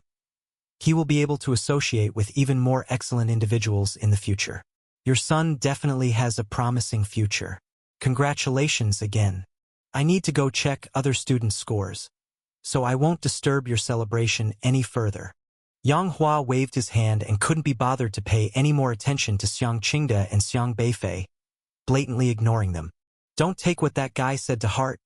You can definitely do it. Kong Xiuan came over to cheer up Xiang Beifei. But Kong Xiuan also didn't have much confidence. Getting into an elite university wasn't difficult for him, but for Xiang Beifei, it was a big challenge, and up until now, he didn't know how much Xiang Beifei had improved. Xiang Beifei didn't elaborate much either, but Xiang Qingde felt increasingly upset after hearing Yang Hua's words. Xiang Beifei looked at Wang Dan, his mind slightly pondering. The exam system of the system world could be just, but it wasn't fair. The 9 elite universities were not friendly towards N-level awakeners. Not only did N-level students not get extra points, but the threshold for elite universities was also high, with special admission assessments. Apart from Liangzhou University, the other 8 elite universities even outright rejected N-level students. If it were S or R level, a score of 601 would more than suffice for the elite universities. Even Kong Xiuan's 513 would do.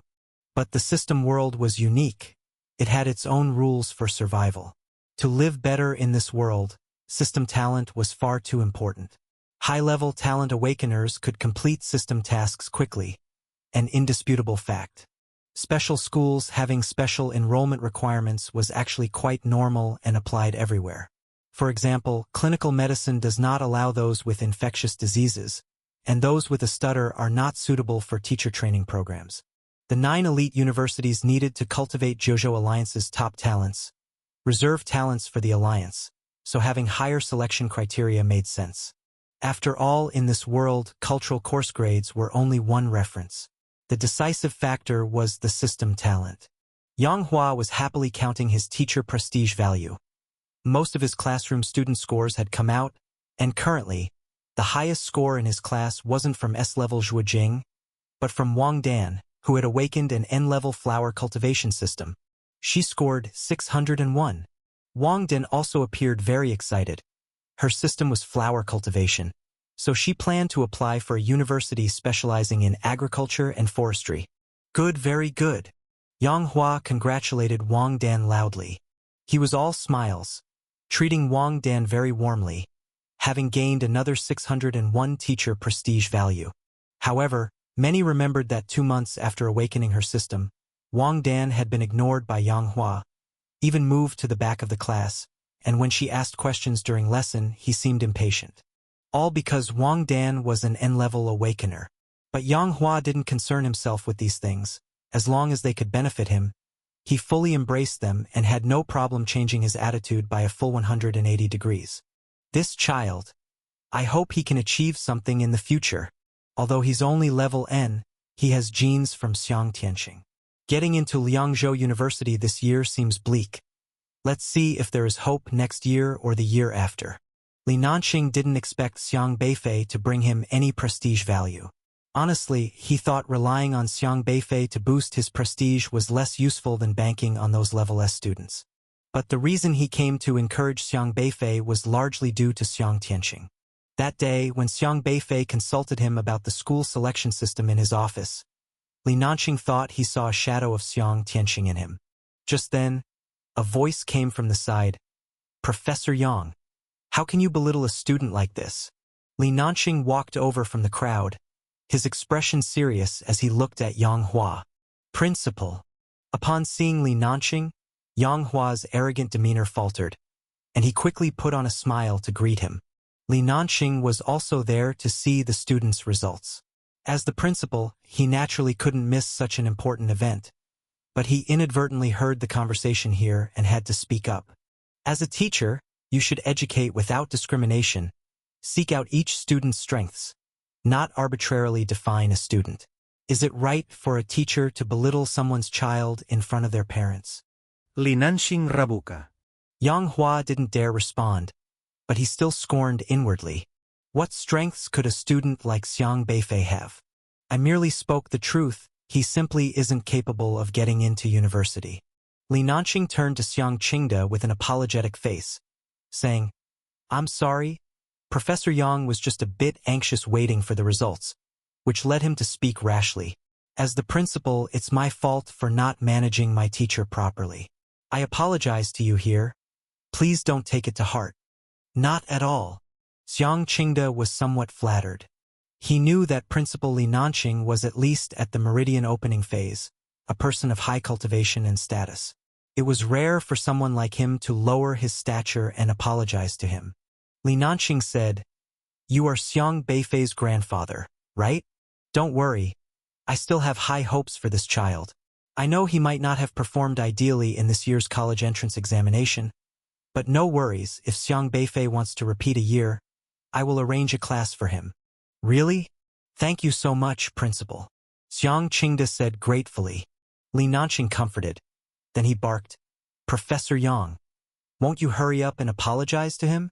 Yang Hua said reluctantly, "I'm sorry, Old Master Xiang. I was impulsive just now." However, inwardly he scoffed.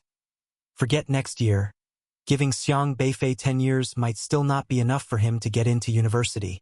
Tomorrow, focus on doing your best. Don't be burdened.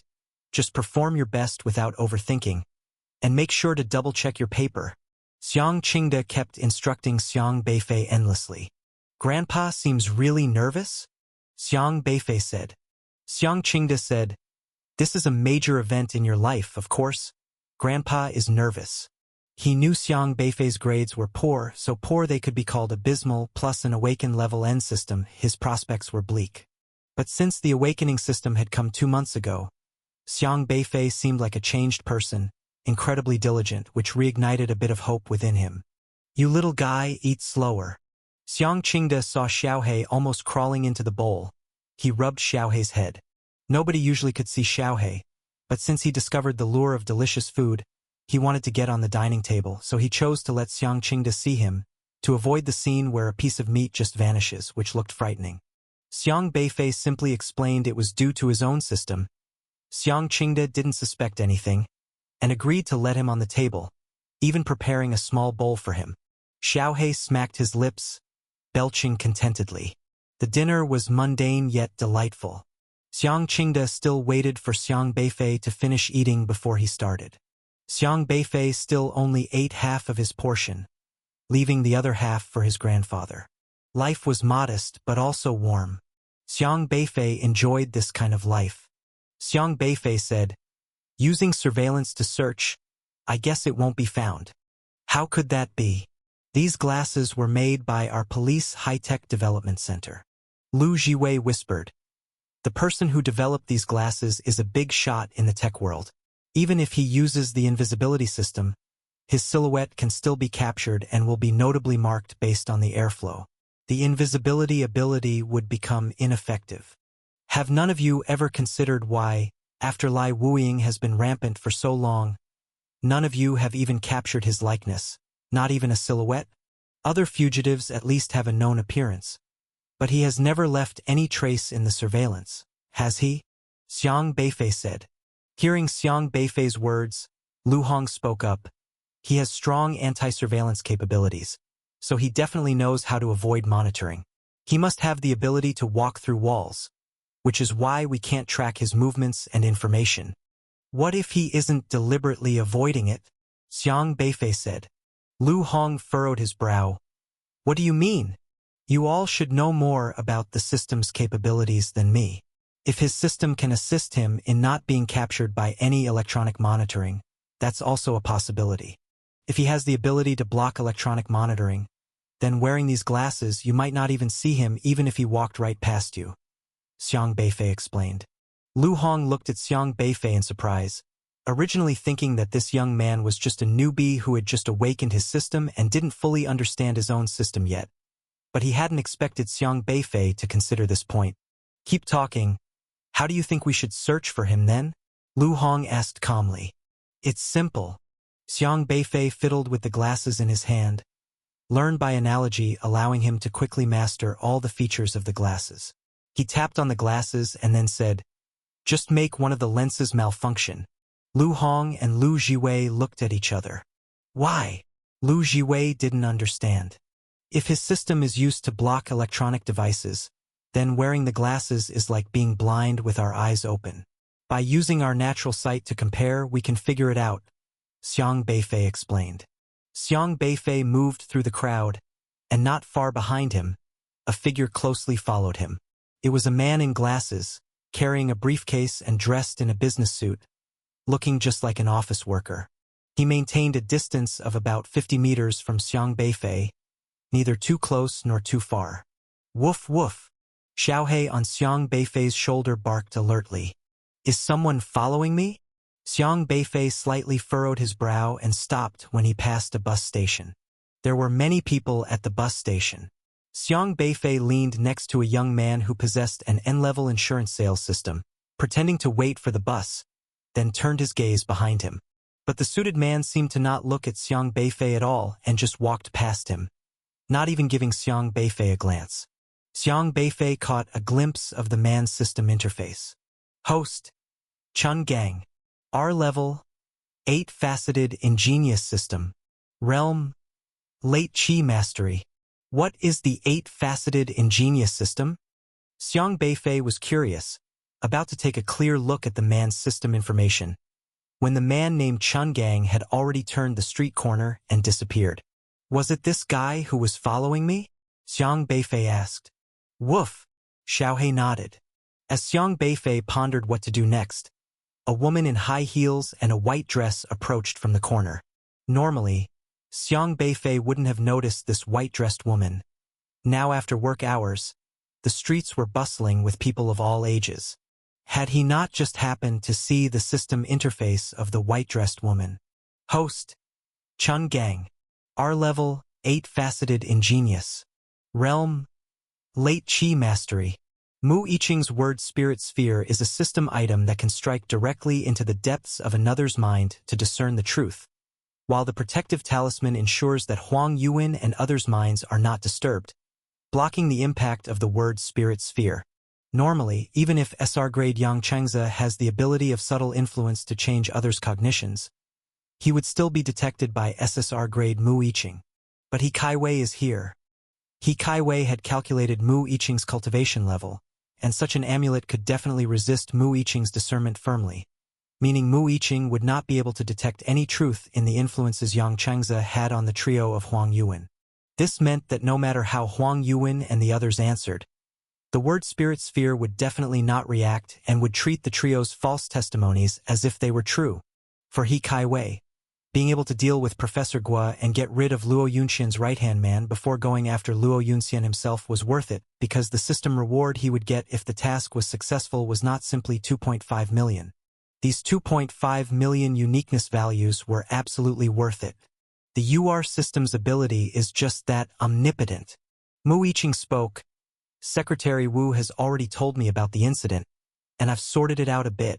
I'll repeat the question, starting with Huang Yuan. Huang Yuan, on January 26th, was it true that Professor Guo asked you to create a false work record, that he didn't patrol the city walls but left midway? Is that what happened? Sun Hushuan and others stared at Huang Yuan, while He Kaiwei let out a sneer, as he already knew how Huang Yuan would respond.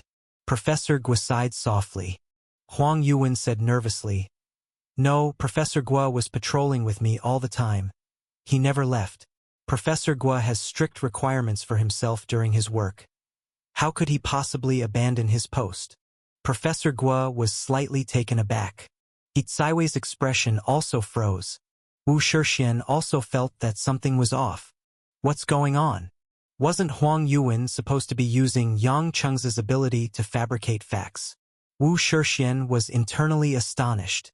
Logically, since Yang Chengze had already affected the memories and cognition of Huang Yuan and the others, they would have framed Professor Guo according to the script they had concocted, but why? Why would Huang Yuan tell the truth? The word spirit sphere remained quiet.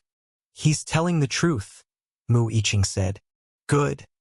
Sun Hushuan's eyes brightened, and he said, Continue asking.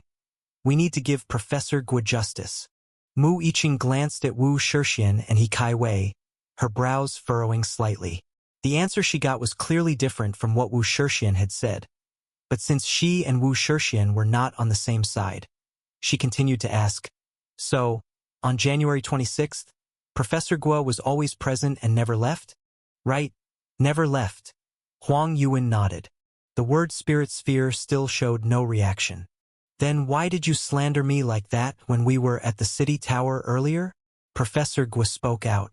Professor, I didn't slander you, Huang Yuan said nervously. How could I ever slander you? I would accuse anyone but not you. Have you forgotten what you said at the city tower? Professor Gua asked with a frown. What I said at the city tower? Huang Yuan rubbed his forehead with his fingers. His memory was a bit jumbled. But he quickly recalled something and was suddenly shocked. It's over, what have I done? I deserve to die. Huang Yuan gave himself a slap without hesitation, then looked anxiously at Professor Gua, eyes filled with guilt. Professor Gua, it's not what you think. Those things I said weren't my intention. I was being controlled. Now the control is fading. I remember now. It was Wu Shixian who told me to give false testimony. Wu Shixian's face changed, and he exclaimed, Huang Yuan, what nonsense are you talking about? When did I tell you to give false testimony? Do you dare to falsely accuse me in front of so many people? Yet the word spirit sphere remained still. After a moment of silence, Mu Yiqing said, Huang Yuan isn't lying. Impossible. How could I do those things? Huang Yuan's words are not credible. Go ask Zhao Yong and Chen Li. Both of them saw Gua Zhenghong kill Lu Shenghui and the two Su people with their own eyes. Wu Shixian said angrily. Mu Yiqing looked at Zhao Yong and Chen Li and continued to ask, You two claim that on January 26th, you saw Professor Gua kill 3 god refining experts and heard him say he was unrestrained. Is that true? Zhao Yong's face turned pale as if he, too, remembered his original memory and shook his head saying, That's not true. I didn't see any Su people, nor have I ever met this Professor Gua. In fact, I'm meeting him for the first time today. Everyone was looking at the word spirit sphere. He is telling the truth. Mu Yiqing frowned again and after a long pause, asked again, So why did you say it was Professor Gua who did it? Zhao Yong pointed at Wu Shixian, saying, It was him. Wu Shixian had us give false testimony. He said we should do him a favor, help frame Professor Gua. Nonsense. Are you looking for death? Wu Shixian shouted angrily. Wu Shixian, calm down. Do not threaten the witness before the investigation is clear, Sun Heshuan said sternly. Wu Shixian clenched his teeth, anxiously looking towards He Kaiwei. He Kaiwei also felt something was amiss. He had thought the situation was almost certain. But why had things spiraled out of control? No. He Kaiwei briefly sensed the amulet in Huang Yuan's mind and was shocked and nervous. The amulet in Huang Yuan's mind had vanished without a trace. Gone? How could this be? That was the protective talisman imprint he had set up himself. Other than him, who had the ability to break it? Sun Heshuan? Impossible, although his cultivation was on par with his own. Sun Heshuan was SSR, and system ranking suppressed. He couldn't affect his protective talisman. Zhu Yiji? He was on the same side as he was. Chao Pei? Even less likely, he was merely an orifice-transforming beginner in literary Dao and also just SSR. He Kaiwei swept his gaze over everyone in the entire conference room, yet couldn't identify anyone who met the criteria. He Kaiwei looked again at Yang Chengze. The matter of fabricating testimony was handled by Yang Chengze. If there were a problem, it would surely be on Yang Chengze's end. However, Yang Chengze's gaze was very calm. He didn't even look at Wu Shixian or He Kaiwei, let alone glance at Zhu Yiji, who sat quietly in the corner without saying a word, as if this matter had nothing to do with him. But what no one saw was that some information appeared on Yang Chengze's system interface. You have removed the subtle influence on Huang Yuan, allowing him to regain normalcy. You have removed the subtle influence on Zhao Yong, allowing him to regain normalcy. You have removed the subtle influence on the potential subtle influence, allowing him to regain normalcy. Playing system tricks in front of me? Child's play. Xiang Beifei sat there calmly, stretching lazily. Truth be told, if Xiang Beifei hadn't intervened, it is likely that Mu Yiqing would indeed have failed to detect that Huang Yuan and the others were lying. With He Kaiwei's methods, He had thought through the incrimination plan thoroughly before taking action. Under normal circumstances, his scheme would have certainly succeeded. Thus, it was almost certain that Professor Guo would be tagged as unrestrained today. Unfortunately, even the wisest can overlook something. Yang Chengze, who possesses an SR-level subtle influence, is now Xiang Beifei's underling. The atmosphere in the conference room had become somewhat tense. Several leaders from Liangzhou University were present, and they all supported Professor Guo. When they realized that Professor Guo was being slandered, their gazes turned to Wu Shixian instantly. Feeling the stares of so many, Wu Shixian began to feel nervous. Sun Heshuan said, "Mu Yiqing, please evaluate Wu Shixian as well." Wu Shixian's face changed as he spoke. "Minister Sun, are you treating me as a suspect?" He Kaiwei also spoke up. "Minister Sun, this is a bit too much."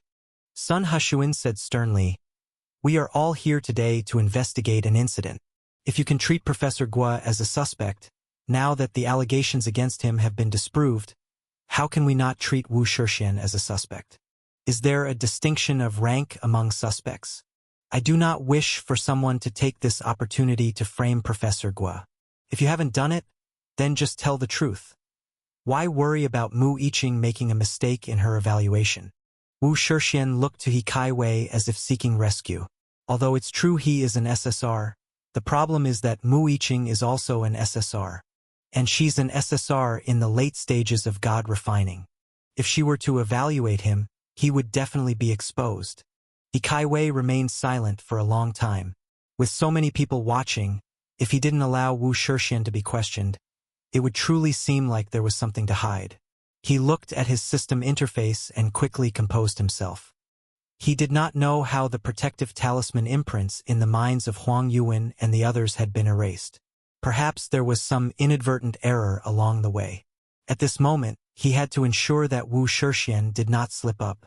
"You have spent 900,000 uniqueness value to purchase a protective talisman. Wu Shixian, it's okay. If you're upright, you need not fear a crooked shadow. We are here to investigate the truth, and it's right to accept questioning," He Kaiwei said, patting Wu Shixian's shoulder. What no one saw was the amulet being transferred from He Kaiwei's palm into Wu Shixian's body, silently appearing in Wu Shixian's mind. Wu Shixian also felt the existence of the protective talisman and calmed down. With Commander He's protection, he could tell lies with his eyes closed and still make no mistake. "All right, ask away," Wu Shixian said. Mu Yiqing hesitated. Then let the aura of the word spirit sphere fall upon Wu Shixian. Sun Heshuan said, "Everyone knows of Mu Yiqing's abilities. She has determined that these three people have told the truth. So now, Wu Shixian, tell us why you arranged for 3 false witnesses to frame Professor Guo. I remember when you were studying, Professor Guo was your teacher. He nurtured you. Why would you frame him?" Sun Heshuan watched Wu Shixian with a cold gaze. Now confident, Wu Shixian immediately said, "I don't know why these 3 suddenly changed their testimonies, but clearly, they are framing me. I did no such thing." The word spirit sphere spun rapidly, emitting a red light that illuminated the entire conference room. Mu Yiqing looked at Wu Shixian in surprise, silent for a moment, then slowly said, "He's lying." Suddenly the room was abuzz. Seeing that red light flare up, Wu Shixian panicked and said vehemently yet anxiously, "I cannot be lying. Everything I said is true." The red light shone even more brightly, as if it would reach the sky. Even Mu Yiqing was very astonished. Wu Shixian took a sharp breath in. He didn't dare to speak out again and frantically looked towards He Kaiwei once more. The look in He Kaiwei's eyes changed as well. How could this be? He himself had personally applied the protective talisman on Wu Shixian's body, which should absolutely be able to withstand Mu Yiqing's identification. So how did Mu Yiqing still identify that he was lying? He Kaiwei immediately went to check the protective talisman inside Wu Shixian's body, only to see his expression change once again. Gone. The protective talisman was actually gone again. What in the world was going on? Even He Kaiwei was no longer able to remain calm now. If the disappearance of the protective talismans inside the bodies of Huang Yuan and the other two could be explained as an accident, then what about the protective talisman in Wu Shixian which he had just put there himself? How could it have disappeared? A storm of shock and horror rose in He Caiwei's heart. Who touched my protective talisman? Woof, woof, woof. Xiao He was grinning and barking in laughter. In its hand, it was actually holding 4 protective talismans. The 110 million free shipping express delivery from He Caiwei had already begun to be dispatched.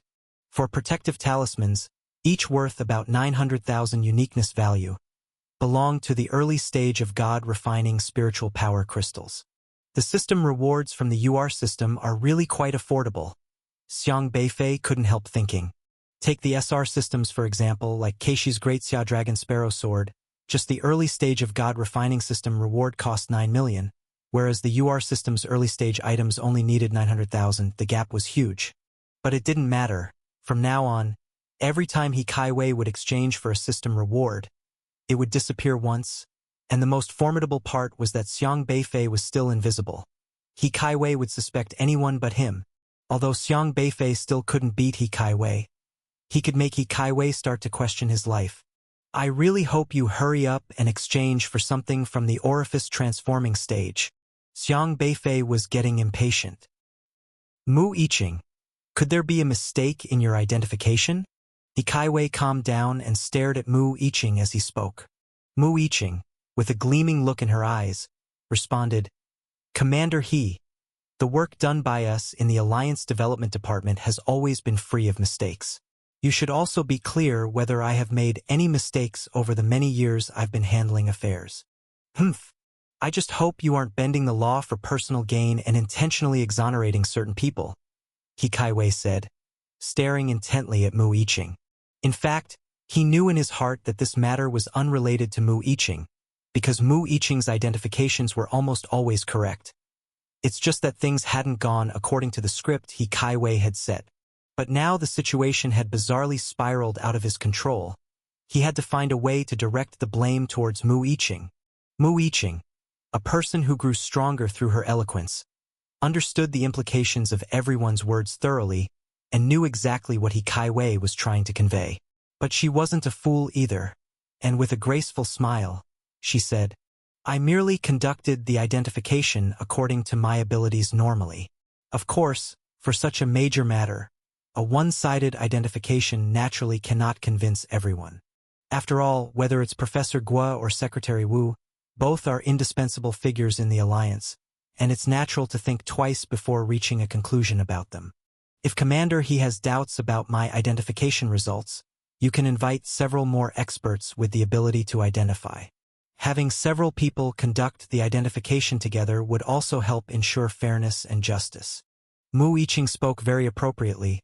She clearly knew that her appraisal was unquestionably accurate, but she also faintly understood that He Caiwei wanted to target Professor Guo and would definitely tamper with something.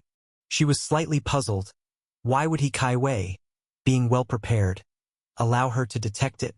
However, she was a smart person who only did what she needed to do, and it was best not to meddle in matters that didn't concern her. He Caiwei narrowed his eyes. The current situation was very strange. Even if other appraisal experts were invited, the probability might still be the same as Mu Yiqing's appraisal unless he could get an appraiser on his side to tamper with it. At that moment, Zhu Yiji, who had been silent until then, suddenly spoke up. The witness has given inconsistent statements before and after, and must have been influenced by something. From my years of pursuing unrestrained, it's highly possible that it was the work of a UR-level awakener. If you trust me, let me do the appraisal. Zhu Yiji's voice was not loud, but everyone heard what he said. Everyone turned their heads to look at Zhu Yiji. He was the highest-ranking elder among all the awakeners on the scene, with UR-level talents, and his prestige and status in the Alliance were extremely high. Once he spoke, no one objected. That would naturally be good. I trust Minister Zhu. He Caiwei felt a weight lifted from his heart. Zhu Yiji was one of his own, aiming to target Luo Yunxian. Without thinking, it was clear that he would stand on his side.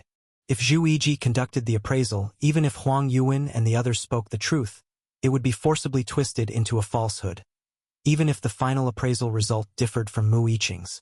However, between a UR level and an SSR level appraiser, it was clear whose word carried more weight. Mu Yiqing's expression fluctuated, but she quickly calmed down and smiled. Since Minister Zhu wants to conduct the appraisal himself, then I won't boast out of my league, especially as I'm only an SSR.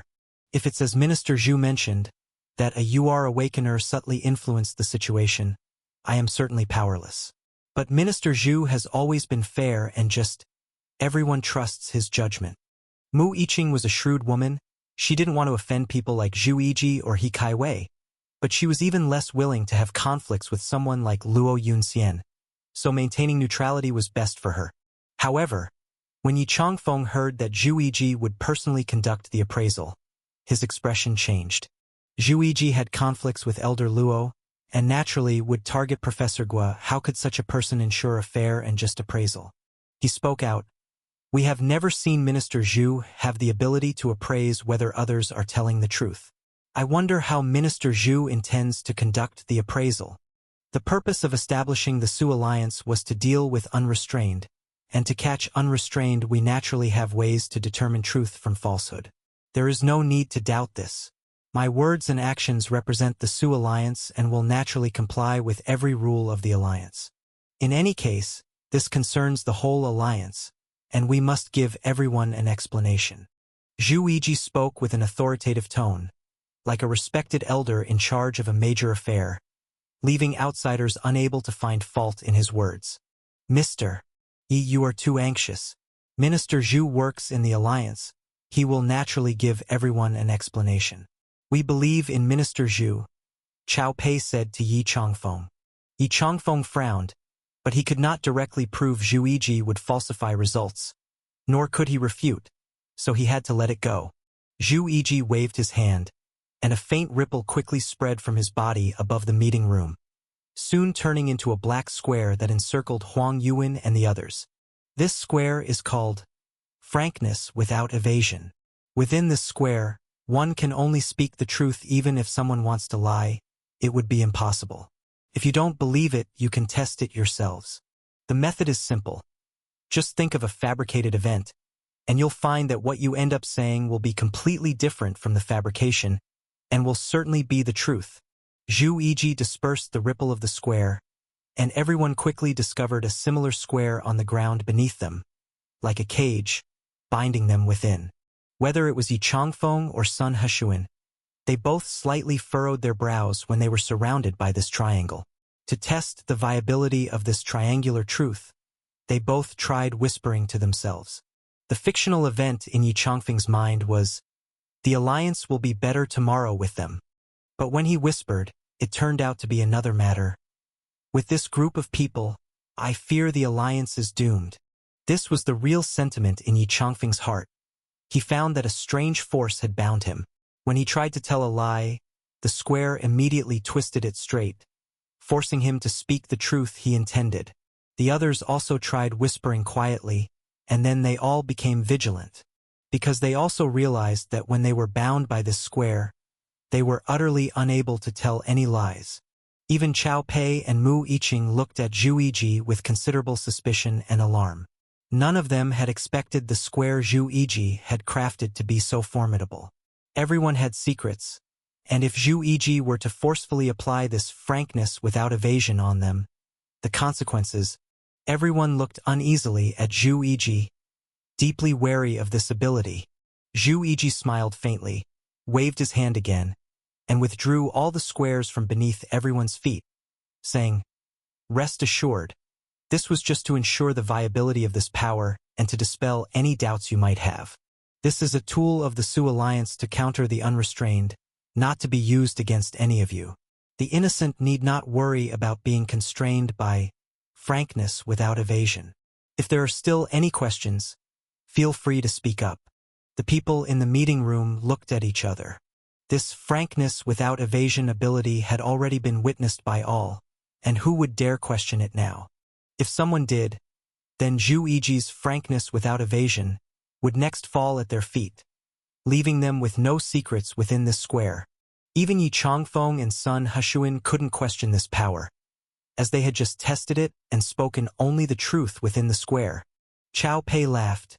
Minister Zhu's frankness without evasion ability is indeed formidable. I think everyone has had enough experience by now and must admit, Minister Zhu's authentication is quite authoritative. Whatever Huang Yuwen and the other two say next, I am certain it will be the truth. That is indeed correct, agreed the other leaders from Liangzhou University. Then, what does Mr. Yi think? Zhu Yiji asked. Yi Changfeng was silent for a moment, then said, I have no objections now. He indeed could not find any flaw in this ability. Desolate beasts with great strength but simple minds are not scary.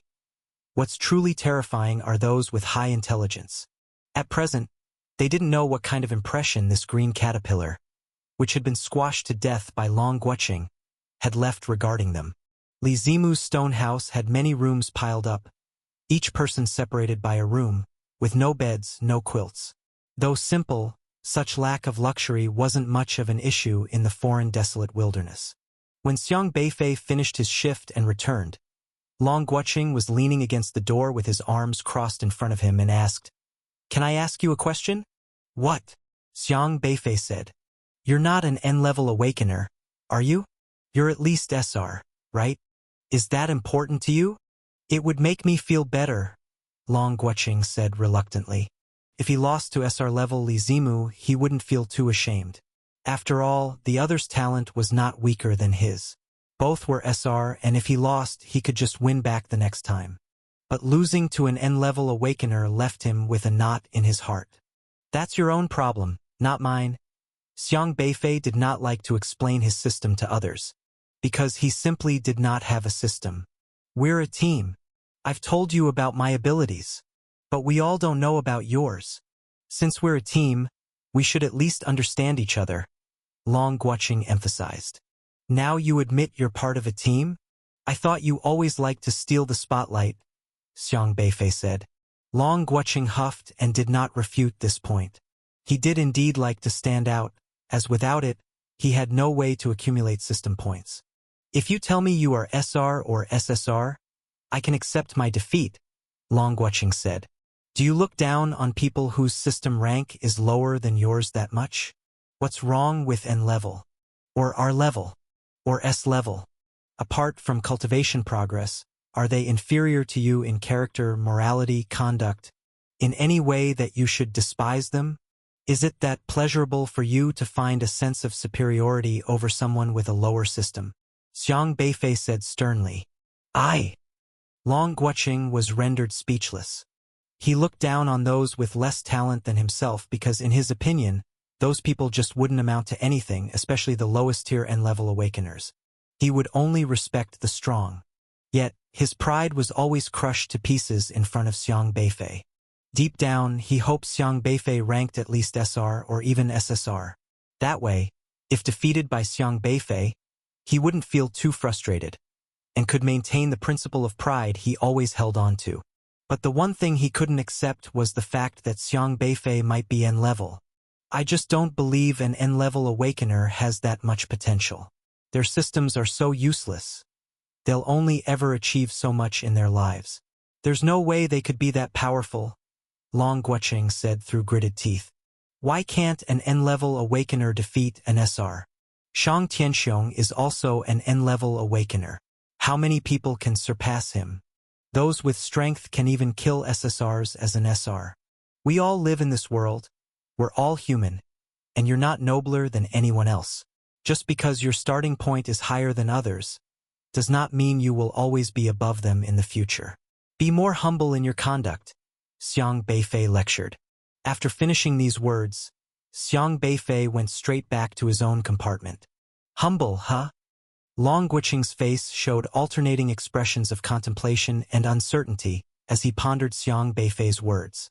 Around 9 o'clock in the evening, Yi Changfeng gathered everyone together and received a schedule and rules for the next day's competition. Elder Luo said, We need to discuss tomorrow's situation first. Everyone should increase their vigilance. The rules were already clear to everyone. The freshman competition consisted of individual matches and group pioneering. In the individual matches, 9 universities would compete in a round-robin, with each institution facing off against each other only once, meaning each university would fight 8 matches, with a total of 36 matches to be completed over 2 days. The decision of whether to field students in either the Meridian opening or Qi controlling stage would be made by rolling dice. Tomorrow's schedule, the first match, Jizhou University versus Yenzhou University. Our match is not first, which is good. Everyone can observe the strength of other schools first. But the second match will be Qingzhou University against Liangzhou University, Yi Changfeng said. Yi Changfeng distributed a flyer to everyone. All of them looked at the schedule with solemn expressions. Yu Qishen, explain the current strength situation of each university this year, Elder Luo instructed. Yu Qishen glanced expressionlessly at Xiang Beifei, then began to introduce. But there are rules. A person can only participate in 2 matches at most. So we need to analyze the situation together with the other teachers, and then decide on how to allocate the order of appearance and opponents among you 5. Elder Luo continued. This was like betting on a horse race, but not quite the same. Because in Tianji's horse racing, each side would compete in 3 races, allowing room for maneuvering, while each university would have only 1 chance in a face-off, mostly leaving things to chance. Therefore, it was generally hoped that other schools would take on the stronger students of another university and use up their 2 quotas, so that when facing one's own, the opposing side would have to field weaker students. Take Qingzhou University and Liangzhou University, for instance, with Qingzhou having 2 SSR-level students this year. If each participates in 2 matches, it means those 2 SSR-level students can at most compete in 4 matches. Hence, Yi Changfeng hoped that Qingzhou University would use the 4 chances of their 2 SSR-level students to fight the other 7 universities. So, by the time they faced his own school, quotas would be exhausted, resulting in only SR-level students being available, increasing their chances of winning. However, since everyone comes from elite schools, the teachers in charge of the teams certainly understand this point, so the allocation of players during the matches will become a psychological game. Before going onto the field, no one can know whether the opponent will send in their strong or weak players. You should also be clear by now that this year our school doesn't have any SSRs, which means our strength is a notch below other schools. And in individual matches, you'll find it hard to gain an advantage. Yu Qishen's gaze fixated on Xiang Beifei. Except for Qingzhou University, Yenzhou University, and Jizhou University, other schools also have only 1 SSR, which means only 1 person at the Meridian opening phase. We shouldn't worry too much. Thankfully, we also have student Xiang Beifei, Shikiao said timidly. The situation isn't that simple, Elder Luo said. In the individual matches rules, only 8 matches are fought, with 1 point per match, so the total points are very important.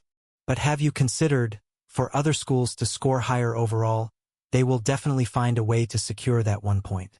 So on whom is this almost guaranteed point going to be scored? Long Guocheng and the others understood.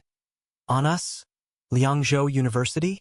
Now, the other 8 schools all share a common understanding that Liangzhou University doesn't have any SSRs this year, meaning there are no students at the Meridian opening phase. Therefore, to secure that certain point, they will definitely send out an SSR at the Meridian opening phase to face Liangzhou University.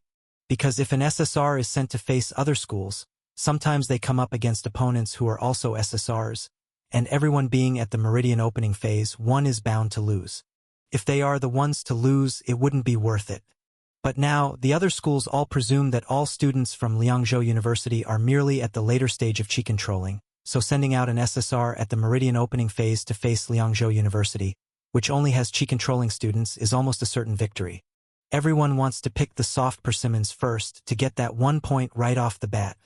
Yes, which means in every match we face, the opponent is likely to be an SSR at the Meridian opening phase. Elder Luo said meaningfully. Everyone's expressions turned solemn. Elder Luo said, "All right, next you 5 need to discuss how to allocate which players to send onto the field and how to break out of this situation. Really? Why do they have to make a simple freshman competition so complicated?" Ma Ziqian grumbled on the side. For the martial artists, the most straightforward method is to charge up and have a hard fight, which is the most hassle-free. Because this is also a tactic. Elder Luo said, faced with unevenly matched opponents. How to arrange one's players to break this deadlock and secure more victories is a form of command-based strategy. Elite universities' competitions test not only martial prowess but also various abilities to respond to changing situations, maximizing the effectiveness of limited manpower. It tests the leading teachers as well as the freshmen. Cultivating this kind of thinking can also be applied to fighting desolate beasts during a beast tide in the future. The martial arts colleges of the elite universities aim to cultivate pioneers and defenders. Essentially, the basic teaching principle is combat. In the face of a beast tide, the desolate beast's strengths are uneven, so schools need to teach students how to effectively use their manpower to maximize combat power. This freshman competition's rules seem unfair at first glance. With the Meridian opening phase facing off against the Chi controlling phase, the battles are nearly one-sided, failing to truly reflect the new student's actual strength. However, the truth is, when facing desolate beasts, there is never anything fair. In battle against desolate beasts, the desolate beast's strength is often somewhat greater. So, how to win and obtain the most points in reality is a test of the tactical coordination abilities of the various universities. Which battle to give up on, which to go all out for, who to send against different opponents, learning to choose, to engage in psychological games with one another, is a battle not only of bravery but also of intelligence. Although Elder Luo usually seems idle and not very serious, he has served as the commander-in-chief of Jojo Alliance's anti-beast tide efforts. His strategic perspective in command warfare is extremely formidable. As for what the real purpose of such a competition is for the 9 elite universities, he couldn't be clearer. In other words, Elder Luo has an idea of how to break this situation, but he hasn't spelled it out. Instead, he wants Xiang Beifei and their team to think about it first, as this is also a form of training. If their ideas don't work, Elder Luo will then provide guidance. Hearing Elder Luo say this, they couldn't complain any further. Yi Changfeng and Yu Qixin were both sitting on the side. Neither of them spoke again, but watched the group of 5 led by Xiang Beifei. Xiang Beifei and his group remained silent. After a long pause, Long Guocheng was the first to speak.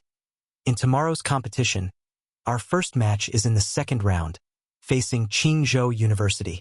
Facing them, we don't know who they will send to confront us. Xiang Beifei said, the person Qingzhou University sends out tomorrow will definitely be this Ho Chengguo, without any surprises. Long Guocheng asked, are you so sure? Qingzhou University has 2 SSRs, 1 UR, and 2 SRs, and they haven't confirmed their candidate yet. Xiang Beifei replied, it will be Ho Chengguo for sure. He initially rejected us at Liangzhou University and instead chose Qingzhou University. He must prove to others that his choice against Liangzhou University was the right one. The way to prove it is to come and beat us in person. That's also true, Li Zimu nodded thoughtfully. I think after you refuted him today, he would want revenge no matter what. Xiang Beifei, do you have the capability to defeat Ho Chengguo? Shi Qiao asked. Xiang Beifei fell silent for a moment before nodding slightly.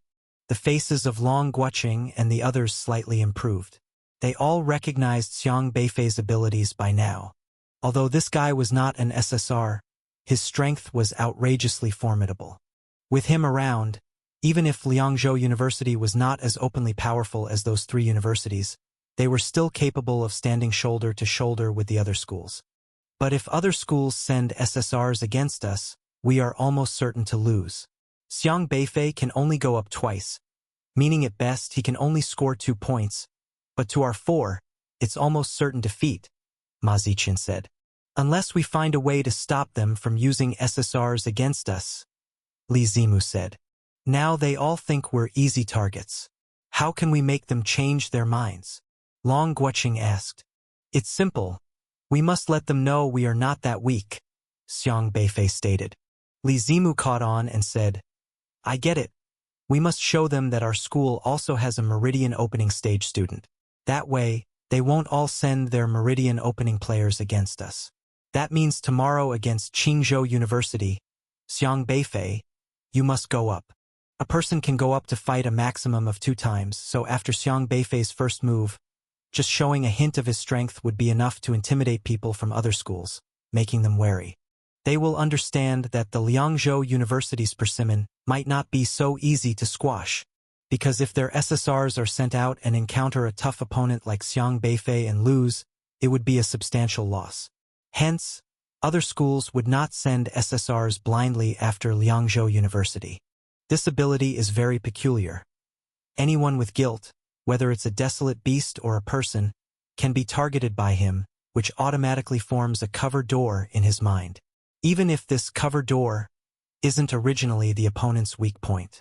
It's like with the triangular thunderkite, whose vulnerability was originally in its eyes. But if Yu Qixin uses 7 deadly sins kill, then Yu Qixin can forcefully change that weak point, concentrating it elsewhere, such as, then, if Yu Qixin hits the tail of the triangular thunderkite, it's certain death for the kite. This ability is really powerful, forcibly changing the opponent's weak point? Xiang Beifei asked. Yes, I heard that originally there were 2 SSR Awakeners to come to our Liangzhou University, but since Liangzhou University accepted an N level, those 2 SSRs looked down on our university and went to other elite schools instead, he said. Must the school be furious to lose 2 SSRs because of an N-level student? Asked. Exactly. This N-level Awakener really is trouble. And just then, Xiang Beifei exclaimed in surprise, for he noticed that a figure had suddenly appeared behind the baby. This figure almost teleported into existence, holding a sword with a powerful aura, disregarding the tendrils. It was Yi Changfeng. Yi Changfeng frowned at the baby and then swung his sword at it. The baby seemed to sense something. However, before it could turn its head, Yi Changfeng's sword had already cleaved it into 2. Yi Caiwei's expression was extremely unpleasant. Many professors and teachers from Liangzhou University were staring at him with doubtful and suspicious eyes, wondering if he indeed had a guilty conscience. He immediately used a sound transmission talisman, preparing to connect with Zhu Yiji, secretly communicating with him to ask what was really going on. However, he soon discovered that his communication abilities had been blocked by Zhu Yiji. Zhu Yiji wasn't responding to him at all. Zhu Yiji, you bastard! How could you betray me without even discussing it with me? Yi Caiwei was furious, thinking that Zhu Yiji had changed sides and was even refusing to communicate with him. Zhu Yiji's expression was even darker. They had a special communication ability between them, the sound transmission talisman, which belonged to Yi Caiwei. Each possessed one, and they could communicate telepathically through it. He tried to contact Yi Caiwei using the talisman to ask what was happening. But Yi Caiwei wasn't responding to him either. Yi Caiwei, what are you doing? How dare you not respond to me? Zhu Yiji was also very annoyed with Yi Caiwei. However, Sun Hushuan spoke again. Minister Zhu, to clarify the truth of the matter, please help by interrogating Wu Shixian and give everyone an explanation. Everyone was waiting. With so many people present, Zhu Yiji could not refuse Sun Hushuan's request. He had already guaranteed that there was no possibility of falsification in his assessment. It was already confirmed that Wu Shixian had framed Professor Gua, and everyone was aware of it. Thus, it wouldn't make sense for Wu Shixian and Yi Caiwei to refuse the assessment. If they were to assess Wu Shixian and Yi Caiwei next, he could actually tamper with the rules within the square and round rules, allowing them to defend themselves by saying they didn't direct Huang Yuan and the other 2 to give false testimony. However, the issue was, once Wu Shixian said this, it would mean there was a conflict between the testimonies of Wu Shixian and that of Huang Yuan and the other 2. That meant one side had to be lying. Therefore, Zhu Yiji's previous statements that his assessments could not be falsified would become a joke. More importantly, Zhu Yiji couldn't say that his assessment was influenced by some unrestrained awakener, or that there was a glitch in his system, because he was a minister of the Su Alliance, and a supreme UR awakener. If an assessment by a Su Alliance UR level minister could be interfered with, how could they credibly investigate a difficult organization like the Unrestrained?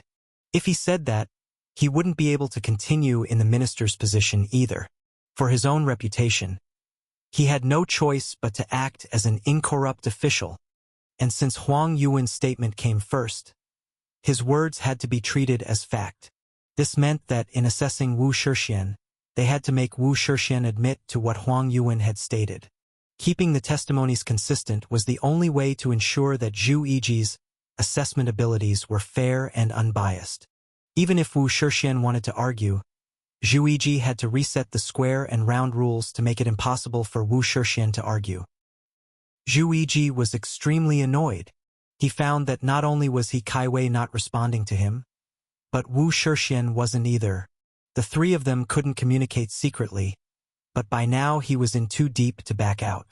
Now he could only sacrifice the pawn to save the king and throw Wu Shixian, the fool, under the bus. As for He Kaiwei, since Qian Li had only heard these words from Wu Shixian and had not seen He Kaiwei face to face, there was still some room for maneuver. Okay, however the truth may be, I will surely uncover it. I will not let any wrongdoer escape, nor will I wrong a good person. Though Zhu Yiji was furious inside, he could only pretend to look just and upright. He waved his hand, and immediately a black circular line of spiritual power appeared under Wu Shixian's feet. You have set the current square and round rule as Wu Shixian must admit to framing Professor Guo. Upon seeing that he was enveloped by Zhu Yiji's systemic power, Wu Shixian looked desperately towards Zhu Yiji for help. Minister Zhu, you must save me. Zhu Yiji still pretended to be unhurried, as if he had everything under control, and said, Wu Shixian, did you, as Huang Yuan and the other two claimed, manipulate 3 witnesses to frame Professor Guo with false testimony? Wu Shixian's heart trembled. It was true. How could he possibly admit it? Of course not. It's all nonsense from Huang Yuan and the others. Wu Shixian thought about this line, wanting to say it, but when the words reached his lips, they became, yes, I admit it. I instructed Huang Yuan and the other 2 to give false testimony to frame Professor Guo. Hiss! As soon as these words were uttered, even Wu Shixian took a sharp breath, and then he looked terrified and widened his eyes. No. No, that's not what I wanted to say. Why would I say that? Wu Shixian was roaring inside. He wanted to deny it, but he couldn't resist Zhu Yiji's square and round rules at all. He had to act according to the rules set by Zhu Yiji. What a bold move, Wu Shixian, to actually dare to frame Professor Guo. Sun Heshuan barked angrily. The other university leaders in the meeting room were also in an uproar. Now the truth had finally come out. Professor Guo was innocent. It was all Wu Shixian's scheme, maliciously schemed. Wu Shixian felt his heart go cold. He clearly wanted to deny it, but why did he confess instead? Soon, he suddenly realized why things had turned out this way. He recognized that it was Zhu Yiji who had deliberately made him confess using his system powers. That is to say, for his own name, Zhu Yiji was kicking him to the curb. He had unexpectedly become a disposable pawn. Wu Shixian felt the world spinning. He had never imagined things would escalate to this point. He had loyally run errands for them. How could they treat me this way? Wu Shixian's heart was bleeding. Sun Heshuan scoffed coldly, glanced at He Kaiwei, and then asked, Qian Li said that you were instructed by He Kaiwei. Is this true or false? Zhu Yiji immediately and silently altered the circular rules under Wu Shixian's feet. You have set the current square and round rules as follows. Everything Wu Shixian has done is unrelated to He Kaiwei, mentioning He Kaiwei because he wants to shirk responsibility. This matter is unrelated to He Kaiwei. Zhu Yiji could only go this far. Between He Kaiwei and Wu Shixian, Zhu Yiji naturally chose to save He Kaiwei, as He Kaiwei was also a UR-level awakener in his camp. As for Wu Shixian, even if he got into trouble, framing someone else wouldn't amount to a death sentence, at most a stint of detention as punishment. Moreover, Wu Shixian was an SSR, and the Su Alliance was very lenient towards SSRs. Once he intervened, leniency was likely. It wouldn't be too much to say he was merely punishing himself with 3 cups of wine. If all else failed, Zhu Yiji could still have Wu Shixian change his identity and start anew, just like he once changed his grandson Zhu Xinjue, who had committed a capital crime, to Zhu Pengfei. Wu Shixian felt extremely suffocated, but he was helpless. He realized his boss was pushing him out as a scapegoat to bear all the criminal evidence, and he dared not go against it. However, Zhu Yiji would surely save him. Forget it, no matter what he thought, he would speak according to Zhu Yiji's wishes. Even if he told the truth, Zhu Yiji would twist it into a lie, so he might as well just say anything. It's true. Indeed, He Kaiwei instructed me. Wu Shixian thought this. Given everything that had happened before, he knew what he said wouldn't match what he intended. However, he was soon shocked, because while he thought this way, it also came out exactly as he intended. The voice was even emphatic, clearly echoing to every corner of the meeting room. The square and round rules of Zhu Yiji had, unbeknownst to Wen, become ineffective. The entire conference room fell silent. All eyes were on He Kaiwei. The evidence was conclusive. Hiss! Wu Shixian gasped in shock. How had he let the truth slip out? He didn't say what he should have said and said what he shouldn't have. He Kaiwei's face turned even redder. The look he gave Wu Shixian was enough to kill. Zhu Yiji was also stunned. What the hell was this idiot doing? He was such an old man, an SSR, yet was his brain filled with shit? You can't even understand my intentions? Was he so angry that he was ready to bring us all down together? Well done, Wu Shixian. Is that all the ambition you have? You can't even take responsibility for your boss. How can we rely on you in the future? Zhu Yiji was infuriated and cursed in his heart. Wu Shixian panicked. He didn't know what Zhu Yiji was thinking, but looking at Zhu Yiji's expression, he could guess. He mentally screamed, "No, leader, listen to my explanation. It's not what you think. It's your system capability that has issues." Woof woof.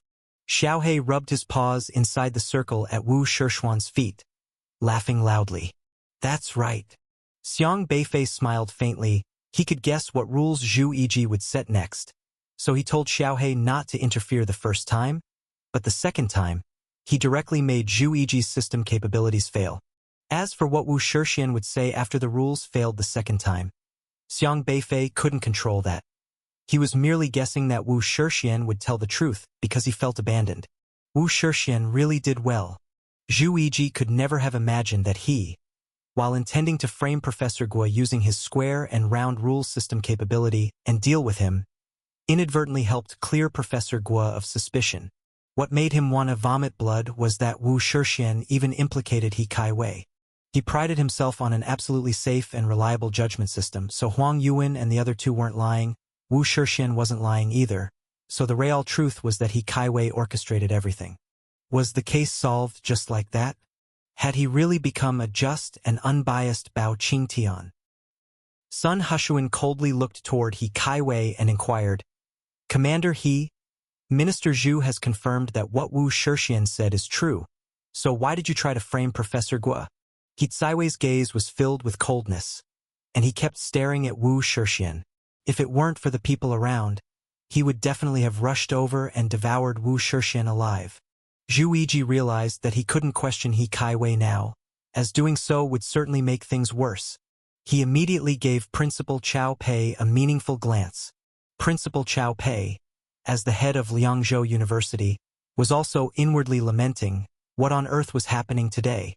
You must know, whether it's Professor Guo, Wu Shixian, or He Kaiwei, they all graduated from Liangzhou University. Any scandal involving them greatly impacts the reputation of Liangzhou University. Frankly speaking, it impacts the reputation of the Chancellor the most. If problems with He Kaiwei and Wu Shixian were uncovered somewhere else, it would still be manageable since he couldn't control that, but the problem was uncovered right in the conference room of Liangzhou University. If this isn't handled well, the problem is very serious. Seeing the look in Zhu Yiji's eyes, Chao Pei got the hint and rose immediately to start smoothing things over. In my view, let us pause on this matter today. Everyone should remain calm. Perhaps there's some misunderstanding here. Let's all cool down first. I believe, Commander, he wouldn't do such a thing. Secretary Wu must have misunderstood something. Perhaps misconstrued, Commander, he's meaning. Professor Guo is innocent, which is great. Chao Pei was clearly trying to provide He Kaiwei, a UR-level individual, a way out. However, upon hearing this, Yi Changfeng could no longer restrain himself. His gaze suddenly turned sharp. Misunderstanding? Today, with such a huge mobilization, you want to cover it up with just a misunderstanding? So, it's okay for Wu Shixian to frame Professor Gua? If Wu Shixian misheard and framed Professor Gua today, who knows who will mishear tomorrow and frame Professor Gua again? And then what will become of Professor Gua's reputation as you frame him back and forth? Yi Chongfeng's voice was full of anger. Frowning, Qiao Pei rebuked in a low voice. Yi Chongfeng, no one is pleased to see this situation escalate to this extent today. Everyone here is a distinguished figure in the alliance. Isn't it better to minimize major issues and trivialize minor ones? Professor Gua hasn't even spoken. Please, speak less yourself. Minimize major issues and trivialize minor ones? This statement completely infuriated Yi Chongfeng. Principal Gao. Don't you forget something. You are the Chancellor of Liangzhou University. Professor Gua is a professor at Liangzhou University. Both morally and logically, you should be standing by Professor Gua, advocating justice for him. Professor Gua hasn't even uttered a word, and you're trying to trivialize the matter. This isn't what a chancellor should be doing. Yi Chongfeng's words were sharp. His entire being stood there like an unsheathed blade, upright and unyielding. Ye Chongfeng. Since you know I'm the Chancellor of Liangzhou University, I decide how things should be handled. What business is it of yours to interfere? Qiao Pei said, annoyed and embarrassed. Yi Chongfeng was also furious and shouted, Gao Pei. Do you only now remember that you're the Chancellor of Liangzhou University? Where were you as Chancellor when Wei Tong turned the entire martial arts college into a mess? Where were you as Chancellor when Wei Tong abused his power and revoked Professor Gua's professorship? Professor Gua has devoted his life diligently to defending our borders, educating others, and fully committed to the security of the alliance. Now when he's being framed by lowlifes like Wu Shixian and He Kaiwei, and the truth has already come to light, which side did you stand on as Chancellor? You keep saying you're the Chancellor. Have you cared about the students' learning? Have you cared about your own school's teachers? Look at your actions. Do any of them match a Chancellor's demeanor? Yi Chongfeng was truly furious. He was always a very composed person. Even when occasionally provoked by Xiang Beifei, he never lost his temper. However, the matter today was beyond his ability to stay calm. Let me tell you, today's issue cannot be trivialized, Yi Chongfeng said sternly. Professor Gua, such an upright person, was unfairly framed, treated like a criminal, slandered time and again, and just as he was proving his innocence, Qiao Pei suggested trivializing the issue, attempting to gloss over the matter. Professor Gua, on the side, was silent, clenching his fists. Qiao Pei, his face red with anger, retorted in annoyance and embarrassment. Yi Chongfeng, mind your status. You're just a teacher. Mind your attitude, or else. Or what? Yi Chongfeng looked at Qiao Pei contemptuously, his sharp eyes reflecting Qiao Pei's figure as if looking at a dirty rat. Qiao Pei was unable to finish his sentence under that intense gaze. Are you going to ensure I never become a professor? Or expel me from the faculty of Liangzhou University? Qiao Pei, is that all you are capable of? Need more time to think about what to say, something that could possibly threaten me. His tone was full of disdain. It was as if he was speaking to a disgusting cockroach. His voice full of revulsion. Everyone was stunned by Yi Chongfeng's fierce demeanor. They knew Yi Chongfeng as a young but potentially great teacher, yet he always seemed gentle and not someone who would easily get angry. But today's Yi Chongfeng was very different. He was utterly sharp and resolute. He was like a sword that had been sheathed for many years, never easily harming anyone. But to obtain justice for Professor Gua, he had no choice but to unsheathe.